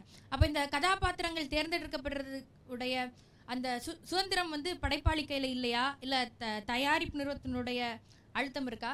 நீங்கள் சினிமாவில் வந்த காலகட்டத்திலையும் இப்போ இருக்கிற சூழலை தமிழ் சினிமா ஒப்பிடும் பொழுது படைப்பாளிக்கான சுதந்திரம் வந்து குறைந்திருக்கிறதா? அது ஏன்? சினிமாவுக்கு வந்து படைப்பு ஃபஸ்ட்டு வந்து லாங்குவேஜே கிடையாது, அதை தாண்டணும். வெறும் வந்து இங்கே இருக்கிற நமக்குள்ள இந்த மாதிரியான விஷயங்கள்லாம் இந்த சினிமாவுக்குள்ளே, ஏன்னா காலங்காலமாக மிகப்பெரிய ஹீரோயின் அறியப்பட்ட பல பேர் வந்து பல மொழிகள்லேருந்து வந்தவங்க தான். அப்போ இருந்தே நம்ம இங்கேருந்து போயிட்டு இந்தி வரைக்கும் போய் நடித்த மிக முக்கியமான தமிழ் பெண்களும் இருக்காங்க. வைஜெயந்தி மாலாலேருந்து ஆரம்பித்து ரொம்ப பேர். அது மாதிரி வந்து தெலுங்குலேருந்து எத்தனையோ ஹீரோயின்ஸு, மலையாளத்துலேருந்து எத்தனையோ ஹீரோயின்ஸ் வந்திருக்காங்க. அதனால் இது வந்து ஒரு சின்ன ஒரு நல்ல படைப்பு வரணும்னு சொன்னால் அது இந்த உலகத்தில் எந்த மூலையிலேருந்து எங்கேருந்து வந்தால் என்ன. அதில் ஒரு படைப்பாளி வந்து இப்போ உதாரணத்துக்கு அழகி மாதிரி படத்தில் நந்திதா தாஸ் மாதிரி ஒரு ஹீரோயினை கூப்பிட்டு வர்றார். எவ்வளோ அற்புதமாக இருந்தாங்க அந்த படத்தில். அவங்களுக்கு பெர்ஃபார்மன்ஸ் பண்ணிட்டான்னா தெரியுமா, அவங்க தகுதியோடு இருக்காங்களா, அது மட்டும்தான் முக்கியம். அதுக்குள்ளே போய் நம்ம வந்து தமிழ் அதோடைய உணர்வு அதில் எல்லாம் திணிக்கணும்னு அவசியம் இல்லை. நல்ல தகுதியோடு இருக்காங்கன்னா இங்கே இருக்கிறவங்கள நம்ம பயன்படுத்துவோம். சினேகா மாதிரி ஹீரோயின் தமிழ் பெண் தான், மீரா ஜாஸ் மாதிரி பொண்ணு மலையாளத்துலேருந்து வருதா, அந்த பொண்ணையும் நம்ம யூஸ் பண்ணுவோம். அதனால் வந்து இதுக்குள்ளே வந்து அது பார்க்கணுன்னு அவசியம் இல்லை. காலங்காலமாக அப்படி தான் இருந்திருக்காங்க. சரோஜா தேவிலேருந்து ஆரம்பித்து பானுமதி அம்மாலேருந்து ஆரம்பித்து, பானுமதி அம்மா இங்கே பிறந்து வளர்ந்தவங்க, பத்மினி, எத்தனி வந்து சரோஜா தேவி வந்து கன்னடம், ஓகே, இப்போது நல்ல நல்ல நயன்தாரா அவ்வளோ பிடிச்ச ஒரு ஹீரோயின் மலையாளத்தில் தான் வந்திருக்காங்க. ஒரு டயத்துக்கு பிறகு குஷ்பு எல்லாம் நம்ம பொண்ணாகவே மாறிட்டாங்க. தமிழ் கற்றுக்கிட்டு அவங்க தமிழாக அவங்க வந்து வேறு மொழியிலேருந்து வந்தவங்களாம் கூட நமக்கு புரியாத அளவுக்கு ஆயிடுச்சு. அதெல்லாம் படைப்பில் பார்க்க தேவையில்லைன்னு நினைக்கிறேன். ஹலோ சார், என்னோட பேர் Silambar sir. And first of all I'm you big fan. Paiyaa படம் எனக்கு ரொம்ப பிடிக்கும் சார். அண்ட் இப்போ என்னோட கேள்வி என்னென்னா, கண்டிப்பாக நீங்கள் அனிமல் பார்த்துருப்பீங்கன்னு நினைக்கிறேன். என்னென்னா வந்து ஒரு கதையாக பார்க்கும்போது வந்து அது உண்மையிலே ப்ரூட்டலாக இருக்கும், வயலன்ஸ் அதிகமாக இருக்கும். அதே நேரத்தில் வந்து ஒரு காட்டக்கூடாத ஒரு விஷயத்த வந்து கதையாக எழுதி வச்சுருக்காங்கன்னு சொல்லிட்டு என்னோட பர்சனல் ஃபீலிங். மேபி உங்களுக்கு இருக்கலாம். ஆனால் அது ஒரு ஸ்க்ரீன் பிளேயில் என்கேஜ்மெண்ட்டாக கொடுத்துட்டு மக்களை வந்து பிடிக்க வச்சுட்டு 1000 crore அடித்தது. கண்டிப்பாக ஒரு படம் வந்து 1000 crore அடித்தது வந்து சாதாரணமான விஷயம் கிடையாது. ஆனால் ஒரு தப்பான கருத்து, ஃபர்ஸ்ட் ஆஃப் ஆல் எனக்கும் அனிமல் வந்து பார்க்கும்போது பிடிச்சது. ஆனால் பின்பு தான் அப்புறமால ஒரு சில ரிவ்யூஸ் பார்க்கும்போது தான் ஓகே இது ஒரு உண்மையிலே தப்பான கருத்து. ஆனால் நான் அதை ரியலைஸ் பண்ணாமல் அந்த படத்துக்கூடயே போயிருக்கேன், அதை நான் ஒத்துழைச்சிருக்கேன்னு சொல்லிட்டு நினைக்கும் போது வந்து எனக்கு அது கொஞ்சம் கஷ்டமாக இருந்துச்சு. அதோட ஒரு எப்படி சொல்கிறேன் இன்ஸ்பிரேஷனாக தான் இப்போ மலையாளத்தில் மாக்ரூன்னு சொல்லிட்டு வந்துச்சு. ரத்தம் பயங்கரமாக குழந்தைங்களை கொல்றது, லைக் அந்த குழந்தைங்கள தூக்கி மாட்டி காட்டுறது, சிலிண்டரோட அடிக்கிறது, அந்த மாதிரி பல சீன்ஸ் வந்துச்சு. ஸோ இந்த மாதிரி தாக்கம் வந்து வந்துக்கிட்டே இருக்கு. அண்ட் தென் அந்த மாக்ரோ படமும் சக்ஸஸ் ஆச்சு. ஸோ ஒரு ஸ்க்ரீன் பேர் மூலமாக ஒரு தப்பான ஒரு கருத்தை வந்து காட்டி மக்களை பிரெயின் வாஷ் பண்ணி வந்து இந்த படத்தை வந்து சக்ஸஸ் ஆக்குறது வந்து நீங்கள் உங்களோட கருத்தை வந்து இதை என்ன நினைக்கிறீங்க சார்? இப்போது கேம் கிரியேட் பண்ணுறது கூட பாருங்கள், கொல்லணும், வெட்டணும், சுடணும், இந்த மாதிரி மென்டாலிட்டியில் தான் பசங்களே வந்து இருக்காங்க. அவன் ஏன் இன்னும் சாகாமல் இருக்கான்? அவனை இன்னும் சுட்டு கொள்ளலாமே, இல்லை கத்தியால் குத்தி கொண்டா, இன்னும் கொஞ்சோட வன்முறையாக கொண்டா, பிளட் பத்தலையே. இப்போ ஹிட்டுன்னு ஒரு படம் 150 பேரை லாஸ்ட் ரீலில் கொள்கிறான். எனக்கு பணம் போகாமல் எனக்கு கோபமாக இருந்துச்சு. 150 பேரை கொள்கிறானா, என்னடா அது கதை என்னன்னு கேட்டேன். கதை கேட்ட பிறகு கொல்லலாம் பொறுக்க அப்படி தோணுச்சு அந்த கதையுடைய நியாயத்தில். நீங்கள் எத்தனை பேருன்னா கொல்லலாம், அடிக்கலாம், என்னென்னோ பண்ணலாம். ஆனால் அந்த நியாயம், அந்த காரணம், நம்மளுடைய எமோஷன் எல்லாமே கனெக்ட் ஆகும் பட்சத்தில் அதெல்லாம் கனெக்ட் ஆகும். அனிமல் வந்து நான் பார்த்த சமீபத்தில் பார்த்ததில் கருத்தியல் ரீதியாக அந்த படத்துடைய கருத்தில் இருக்குது இல்லை அதை பற்றி விட்டுருங்க. ஆனால் ரொம்ப வன்முறையை தான் காட்டியிருந்தாங்க, அது தனியாக பேசலாம். ஆனால் அந்த டைரக்டர் மிக ஆளுமையான ஒரு டைரக்டர். சமீபத்தில் ஒரு டைரக்டரை பார்த்து நான் வந்து ரொம்ப ஆச்சரியப்பட்டேன்னா அனிமல் டைரக்டரை பார்த்து ஆச்சரியப்பட்டேன். அவன் 3.25 மணி நேரம் ஒரு படத்தை இந்த காலகட்டத்தில் அவன் சொல்லியிருந்தான்.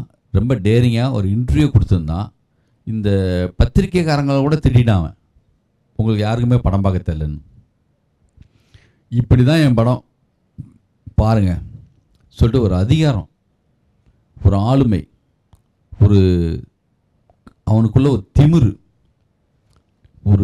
ஒரு படைப்பாளி கூட என்ன இருக்கணும்னா ஒரு டயத்தில் ஒரு கட்ஸ் இருக்கணும். வந்து இது வரைக்கும் இருக்கிறத பற்றியே ஏன் சார் பேசுகிறீங்க, இது ஏன் படம் சார், என் படத்தை பார்ப்பாங்க. சரியான படத்தை சரி 1 hour ஒரு படம் தரேன் பாருங்களேன், 4 மணி நேரம் ஓடுற மாதிரி இருக்கும் நல்லா இல்லாட்டினா. மிக சரியான படம் 3.25 மணி நேரம் தான் கூட 1.5 மணி நேரம் மாதிரி தான் இருக்கும். டயங்கிறதே மாயை தான். நான் பேசுகிறேன், பிடிச்சா உங்களுக்கு போர் அடிக்காமல் இருக்கும். இந்த ஆள் என்னடா உங்களுக்கு சம்மந்தம் இல்லாத நான் பேச ஆரம்பித்தேன்னு சொன்னால் ஐயோ உட்கார முடியலைங்க அப்படின்னு சொல்லுவீங்க. அந்த சுவாரஸ்யம் நம்மளை கட்டி போடுறது, அந்த லைட்டை ஆஃப் பண்ணி இந்த இருட்டறைக்குள்ளே நம்ம போனோடனே ஃபஸ்ட்டு அந்த ஸ்டார்ட்லேருந்து ஆரம்பித்து நம்ம அதுக்குள்ளே விழுந்துட்டோன்னு சொன்னால் ஒரு டயத்துக்கு பிறகு தப்பான கருத்தாக கூட இருக்கும். படம் கருத்துக்காகலாம் ஓடுறதே கிடையாது. அதுக்கு கற்றை படிச்சுக்கலாம், வேறு ஏதாவது அது சொல்லாத என்ன இனிமேல் சொல்கிறதுக்கு என்ன புதுசாக கருத்து இருக்குது, அதெல்லாம் ஆல்ரெடி எல்லாம் சொல்லப்பட்டுருச்சு. நம்ம இலக்கியங்கள்லாம் அவ்வளோ இருக்குது. இல்லாத எதுவுமே வந்து என்ன புதுசாக இனிமேல் என்ன சொல்ல போகிறாங்க, சொல்கிற விதானம் அந்த அதில் தான் வந்து சின்ன சின்ன மாறுபாடுகள் பண்ணி கொடுத்துட்டே இருக்காங்க. எனக்கும் வன்முறை அவ்வளவு அப்படி காட்டுறது எனக்கு பர்சனலாக என்னுடைய படங்களில் காட்டுறது எனக்கே பிடிக்காது. இப்போ இந்த காலகட்டத்தின் குரல் மாதிரி ஒரு சிலர் இப்படி பண்ணிகிட்ருக்காங்க. அது லெவல் வேறு கூட்டிகிட்டே போயிட்டுருக்கு. நீ வந்து தலையை வெட்டினையா, அதை தாண்டி நான் ஒன்று வெட்டுறேன், அப்படியே போகுது. Thank you so much sir. வணக்கம் சார். வணக்கம் சார் நீங்கள் வந்து அசிஸ்டன்ட் டைரக்டராக ஒர்க் பண்ணீங்களா? இன்னொன்று வந்து உங்களோட ஐக்கூ கவிதைகள் எனக்கு ரொம்ப பிடிக்கும் சார். சார் கேட்குதா? கேட்குது. உங்களோட ஐக்கூ கவிதைகள் ரொம்ப பிடிக்கும் சார் எனக்கு. நான் கவிதை இலக்கியம் அதெல்லாம் வாசிச்சுட்டு இருக்கேன். நீங்கள் என்ன நினைக்கிறீங்க, ஒரு அசிஸ்டன்ட் டைரக்டராக நீங்கள் ஒருத்தர் எடுக்கிறீங்கன்னா அவரோட வாசிப்புக்கெலாம் நீங்கள் முக்கியத்துவம் கொடுப்பீங்களா? இன்னொன்று வந்து இந்த மாதிரி கவிதை எழுதுறது, நிறைய இலக்கியம் படிக்கிறது, படம் வரைகிறது, இதெல்லாம் வந்து கண்டிப்பாக ஒரு இயக்குனராக இருக்கிறதுக்கு தேவையா? 100% வந்து ரஞ்சித் வந்து ஒரு ஆர்ட்ஸ் காலேஜ் ஸ்டூடெண்ட். அவர் வரைகிறது உங்களுக்கு பரதன் சார் வந்து மிகப்பெரிய ஆர்டிஸ்ட். அக்ரகுருசோவா மிகப்பெரிய பெயிண்டர், நல்லா வரைவார். நல்ல கவிஞனாக இருக்கிறவங்களால மிக சரியான ஒரு படத்தை அவ்வளோ அழகாக கொடுத்துட முடியுங்கிறதுக்கு உலகம் மொத்தமும் இந்தியா மொத்தமும் மிக முக்கியமான டேரக்டர்ஸ்லாம் இருக்காங்க. அதனால் வந்து அதான் ஏதோ ஒரு படைப்பு உங்கள்கிட்ட இருக்குங்கிறதுக்கான ஒரு சிம்டம்ஸ் தானே அதெல்லாம். இதை நீங்கள் ஸ்க்ரீனில் வரும்போது படமாக வரும்போது அதை எப்படி மாற்ற போகிறீங்க, அதை எப்படி ப்ரெசென்ட் பண்ண போகிறீங்கிறத விஷயம். அந்த படைப்பாற்றலுங்கிறது எந்த வடிவத்தில் தான் சரிதான், அந்த அவங்க இங்கே வர்றதுக்கான தகுதி உள்ளவங்க தான். சார் நீங்கள் அசிஸ்டன்ட் டைரக்டராக ஒர்க் பண்ணியிருக்கீங்களா? உங்களுக்கு ஏதாவது ஆடிஷன் மாதிரி இருந்ததா? எப்படி இம்ப்ரெஸ் பண்ணீங்க? ஆமாம், நான் அப்போ வந்து என்னென்னா, நான் ஒரே ஒரு கவிதை விகடனில் வந்த என்னோட கவிதை, அதை தான் நான் எழுதி கொடுத்துருந்தேன். நிறைய இல்லை, 3 வரி தான். அப்போ வந்து அந்த டைரக்டர் வந்து ஜென்டில்மேன் காதலன்லாம் ஒர்க் பண்ணிவிட்டு வசந்தகால பறவை, சூரியன், பவித்ரன் சார்கிட்ட, ஜென்டில்மேன் சங்கர் சார்கிட்ட வேலை பார்த்துட்டு வெளியில் வராரு. அவர்கிட்ட நான் ஏதாவது எழுதி கேட்டாங்க. நான் நிறையெல்லாம் எழுதி கொடுக்கல, ஒரே ஒரு கவிதை தைரியமாக ஒரு 3 வரி கவிதை தான் எழுதி கொடுத்தேன். அதை படிச்சுட்டு பாலாஜி சக்திவேல் சார் வந்து இந்த பையன்ட்ட ஒரு ஏதோ ஸ்பார்க் இருக்குதுன்னு சொல்லி கூப்பிட்டு அது என்கிட்ட அசிஸ்டண்ட்டாக சேர்த்துக்கிட்டாங்க. முதல் நாள் சேர்ந்த அன்றைக்கி எனக்கு கதை சொன்னாங்க. இங்கே டிசி மேனர்னு சொல்லிட்டு ஒரு ஹோட்டல் நம்ம ஜீவா பார்க் பக்கத்தில், அங்கே தான் நான் அசிஸ்டண்ட்டாக ஜாயின் பண்ணேன். நாள் ஜாயின் பண்ணது அங்கே தான் 93 அன்றைக்கே எனக்கு கதை சொன்னாங்க. அந்த மகாபிரபுன்னு ஒரு படம், அந்த படத்தில் அது விகடனில் வந்து 3 வரி கவிதை தான் நான் எழுதி கொடுத்துருந்தேன். அசிஸ்டண்ட்டாக ஜாயின் பண்ணிவிட்டு இது திங்க் பண்ணி வைன்னு சொல்லி எல்லாம் வெளியில் போனாங்க. ரகுமான் சாரை மீட் பண்ணுறதுக்காக. அப்போ ரகுமான் சார் தான் மியூசிக் பண்ணுறாருந்துச்சு. அப்படி போனோடனே நான் ஜன்னலை திறந்து விட்டு ஃபோன் பண்ணி ஒரு வில்ஸ் பாக்கெட் சிகரெட்டு கேட்டேன். அப்போ நான் வந்து சிகரெட்டு குடிப்பேன். அப்பா வந்த வேலை முடிஞ்சிச்சுடா, அசிஸ்டண்ட்டாக சேர்ந்துட்டோம், இந்த நகரத்தில் வந்து நம்மளும் ஒரு டைரக்டராக வரப்போகிறோம், ஒரு அசிஸ்டண்ட்டாக ஆயாச்சுங்கிற மூடுக்கு அப்படியே ஒரு சிகரெட்டை எடுத்து அந்த ஜன்னலை திறந்து விட்டு அப்படியே பற்ற வச்சேன். நல்லா இழுத்து ஒரு புகையை விட்டேன். கிளங்குன்னு பெல் அடித்தது. என்னென்னு போய் பார்த்தா அப்படியே மொத்தவே நிற்கிறாங்க. தட்டி விட்டு பார்த்தா டைரக்டர் அவங்க எல்லாம் உள்ளே வராங்க. ப்ரோக்ராம் கேன்சல் ஆகி உள்ளே வராங்க. டைரக்டர் பயங்கர டிஸ்டர்ப் ஆகிட்டாரான். டைரக்டர் சொல்லி, நீ தானே சேர்த்து விட்டு அவனை வந்த அன்னைக்கே பாரு, அவன் வந்து சிகரெட்டு குடிச்சு நிற்கிறான் அவன் சொல்லியிருக்காரு. இதுதான் முதல் நாள் சேர்ந்த அனுபவம் எனக்கு. சார் இன்னொரு கேள்வி மட்டும் சார், நீங்கள் எப்படி சார் அந்த டைமில், ஏன்னா இப்போவே வந்து ஒரு மீடியாவை அணுகிறதுங்கிறது ரொம்ப கஷ்டமாக இருக்குது. ஈவன் தோ இன்ஸ்டாகிராம் அந்த மாதிரி சோஷியல் மீடியாலாம் இருக்க போது நீங்கள் அந்த டைமில் எப்படி விகடனில் வரைக்கும் போய்ட்டு உங்களோட கவிதையை ரிலீஸ் பண்ணீங்க? ஊர்லேருந்து எழுதி அனுப்புனது தான். நம்மளுக்கு ஊர்லேருந்து எழுதி நான் அனுப்புனேன். இந்த மாதிரி எனக்கு தோணுன ஒரு கவிதையை விகடனில் வந்துச்சு. தொடர்ந்து 2-3 வாரம் கூட வந்துச்சு. 91 நான் கல்லூரி படிக்கும்போது, கும்பகோணம் கல்லூரியில் படித்தப்போ. ரொம்ப நன்றி சார். நன்றி சார். எனக்கு ஒரு சந்தேகம் சார். அதாவது வந்து சினிமா துறையில் அப்படின்னு வரும்பொழுது இதுதான் அப்படின்னு கட்டமைப்பு கிடையாதுன்னு சொல்லிட்டீங்க. இது நம்ம என்ன வேணால் புதுசாக கொண்டு வரலாம் சினிமா துறையில் அப்படின்னு சொல்லிட்டு நீங்கள் சொல்லிட்டீங்க. ஆனால் இப்போது இருவர் மட்டும்னு ஒரு படம் வந்துச்சு. எத்தனை பேர் பார்த்துருக்காங்கன்னு தெரியாது.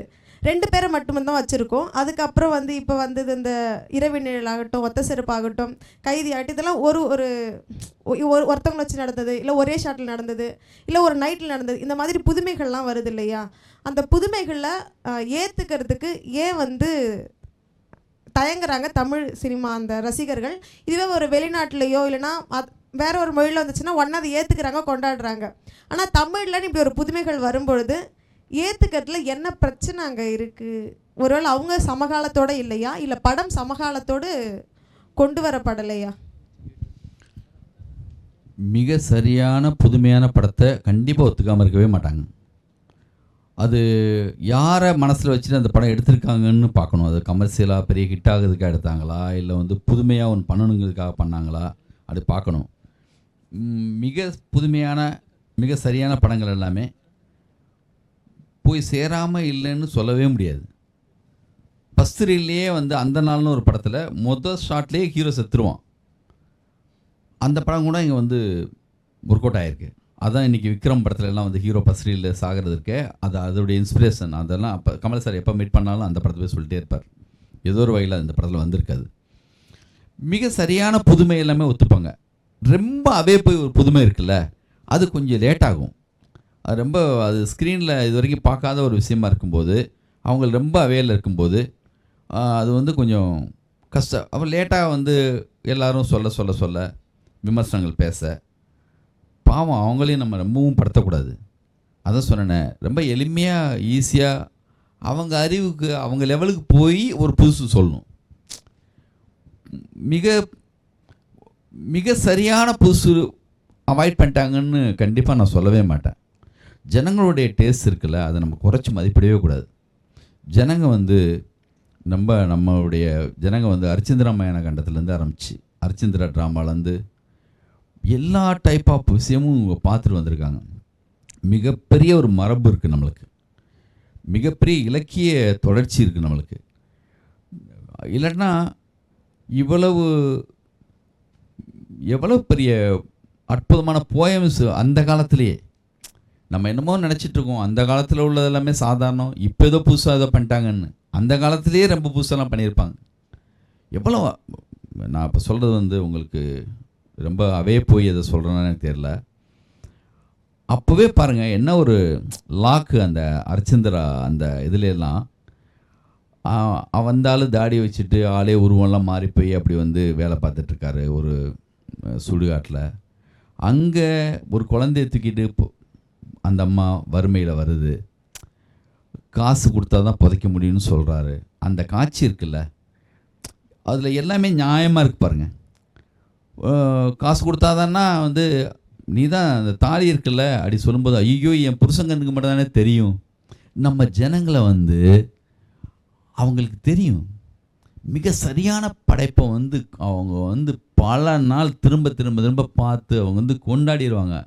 அவங்களுக்கு புரியாதுன்னு சொல்ல முடியாது, அவங்களுக்கு எல்லாம் புரியும், எல்லாமே புரியும். அவங்களுக்கு வந்து நீங்கள் ஏதோ தப்பு பண்ணியிருக்கீங்கன்னு அர்த்தம். அதை ஆராய்ச்சி பண்ணணும். நம்ம ஏதோ கடக்கு முடக்குன்னு ஏதோ சம்திங் நம்ம சொல்ல ட்ரை பண்ணியிருக்கோம். அந்த படைப்பில் தான் பிரச்சனை இருக்குமோ ஒழிய, பிரச்சனைனா ஏதோ சம்திங் அவளை கடத்துறதுல நீங்கள் ஏதோ மிஸ்டேக் பண்ணியிருக்கீங்கன்னு அர்த்தம். ஒருவேளை அது நாவலாக வந்திருந்தாலோ இல்லைன்னா வேறு ஏதோ தளத்தில் வந்திருந்தாலோ கூட அதை பார்த்துருக்கலாம். அவங்களுக்கு ஜனங்களை குறை சொல்லவே கூடாது. அது ஒரு அவங்களுக்கு அவங்க ஒத்துக்காமல் விட்டாங்க, மிக சரியான படைப்பு அவங்களுக்கு புரியலை அப்படி சொல்லிட்டு நம்ம குறை சொல்லக்கூடாது. இன்னும் ட்ரை பண்ணணும், அவங்களுக்கு புரிகிற மாதிரி எப்படி சொல்லலாம், இல்லை இன்னும் கொஞ்சம் கூட அவங்களுடைய இதுலேருந்து எப்படி இதை போய் எடுத்துகிட்டு போகலான்னு நம்ம பார்க்கணும். சார் வணக்கம் சார். ஒரு கதையை பற்றி மையப்படுத்தும்போது ஒரு படம் பார்க்குறோம். ஸோ இந்த படத்து மாதிரி இந்த கதை இருக்குது அப்படின்னு சொல்லி கான்வர்சேஷன் வருது இல்லையா? ஸோ அந்த மாதிரி கதைகளை நீங்கள் எப்படி பார்க்குறீங்க? இப்போது ஒரு வானத்தை போல ஒரு ஆனந்தம் இந்த மாதிரி இருக்குன்னா, ஸோ ரெண்டும் ஒரே மாதிரி காட்சிகள் வருது இல்லையா? ஸோ இந்த மாதிரி கதைகள் வரும்போது எப்படி இருக்கும், அதை நீங்கள் எப்படி பார்க்குறீங்க? உதாரணத்துக்கு அது இயல்பாக ஒரு சாதாரணமாக ஒரு இதை பற்றி ஒரு கவிதை சொல்லுங்கன்னா ஒத்த எண்ணத்தோட ஒரு சில வரிகள் வந்து நான் நினச்சேன் அதே மாதிரி நீ நினச்சிருக்கியா வாய்ப்பு இருக்குது. அதனால் வந்து விக்ரமன் என்னுடைய குருநாதர், நான் மிகவும் மதிக்கிறவர். அவர் என் கதையை எடுத்துட்டாருன்னு வாழ்க்கையில் நான் சொல்லவே மாட்டேன். அது குருவுக்கு செய்கிற துரோகம் மாதிரி ஆகிடும். அவர் மாபெரும் படைப்பாளி, மாபெரும் தகுதியானவர். அவர் எனக்கு முன்னாடியே ஒரு தோணியிருக்கு, அதை நானும் அது மாதிரி ஒரு கதை நான் எழுதியிருக்கேன். அப்படி தான் நான் சொல்லுவேன். இந்த அரங்கம் மூலமாக அப்படி அவர் மேலே ஏதாவது கலங்க இருந்துச்சுன்னா அதை இந்த நிமிஷத்துலேருந்து எடுத்துருவோம் தயவு செஞ்சு. ஒரே மாதிரி தாட்டு தோன்றதுங்கிறது சகஜம்தான். அதை நம்ம எப்படி சொல்ல போகிறோம், நான் என் படத்தை நான் மட்டும்தான் சொல்ல முடியும் நம்பிக்கையில் நான் திரும்பி எடுத்தேன். ஏன்னா எங்கள் அண்ணன் எப்படி இருப்பார், எங்கள் ஃபேமிலியில் எப்படி நடக்குங்கிறது எனக்கு தெரியும். அதுமாதிரி காதல் கோட்டை படம் போயிடுச்சின்னு சொன்ன அந்த இயக்குனர் தான் மறுபடியும் அதே கம்பெனிக்கு காலமெல்லாம் காதல் வாழ்கன்னு ஒரு படம் எடுத்து அதுவும் மாபெரும் கிட்டாச்சு. அதனால் நீங்கள் உங்களுக்கு ஒரு தைரியம் மட்டும் இருக்கணும். உங்கள் படத்தை நீங்கள் மட்டும் தான் எடுக்க முடியும். அது ஆல்ரெடி வந்திருந்தாலும் உங்களுடைய ப்ரெசன்டேஷன் நீங்கள் சொல்கிற விதத்தில் அது வேறையாக மாறும். குட், ரொம்ப நன்றி. உணவு சாப்பிட்ற நேரம் வந்துருச்சுன்னு நினைக்கிறேன். அதனால் இதோட முடிச்சுக்கலாம்னு நினைக்கிறேன். ஏதோ என்னால் முடிஞ்சதை நான் என்ன எவ்வளவு ஒரு துளி தான் கட்டது கைமண் அளவு மாதிரி நான் வந்து மணி சாரை கூப்பிட்டு வச்சு கேட்டாலுமே நான் இன்னும் ஏதோ சம்திங் இன்னும் கொஞ்சோட செய்யணுன்னு தான் சொல்லுவார். இந்த இயக்குநர்கள் யாருக்குமே வந்து என்னென்னா முழுமையடையவே மாட்டாங்க. அதுதான் அடுத்த கட்ட வேலை செய்கிறதுக்கு நம்மளை இயக்கிட்டு இருக்கோம். உங்களுடைய அறிவை விட எல்லாத்தையும் விட ரொம்ப முக்கியம் எதுன்னா அந்த பேஷன். அது உங்களுக்குள்ளே இருந்துச்சுன்னு சொன்னால் அது உங்களை வந்து அப்படி போய் ஒரு வேலை பார்க்க வச்சிரும். மாபெரும் அறிவு கூட இருக்கும், ஆனால் வந்து என்னென்னா அவன் தயங்கிக்கிட்டே வெயிட் பண்ணிகிட்டு இருப்பான், இன்னும் கொஞ்சம் கூட இன்னும் கொஞ்சம் கூடன்னு. தப்போ சரியோ எனர்ஜி, அந்த மனசோட அந்த அந்த அந்த எனர்ஜி இருக்கும்போதே மிக சரியான காரியங்களை செஞ்சிடணும். அது மட்டும்தான். அது எடுத்துக்கங்க, உண்மையாக அப்ரோச் பண்ணுங்கள். இந்த கனவோடு இருக்கிற உங்களுடைய எல்லாருக்கும் எனக்கு நிகழ்ந்த மாதிரி மிக முக்கியமான இயக்குநர் சமீபத்தில் மிக சரியான காரியங்கள் பண்ணுற மாதிரி உங்களுக்கும் அது வாய்ப்பை பெறணும்னு சொல்லி தொடர்ந்து உயிர்மை டிவியோட வீடியோஸை பார்க்க சேனலை சப்ஸ்கிரைப் பண்ணுங்கள். உடனடி அப்டேட்ஸை பெற பெல் ஐக்கானை ப்ரெஸ் பண்ணுங்கள்.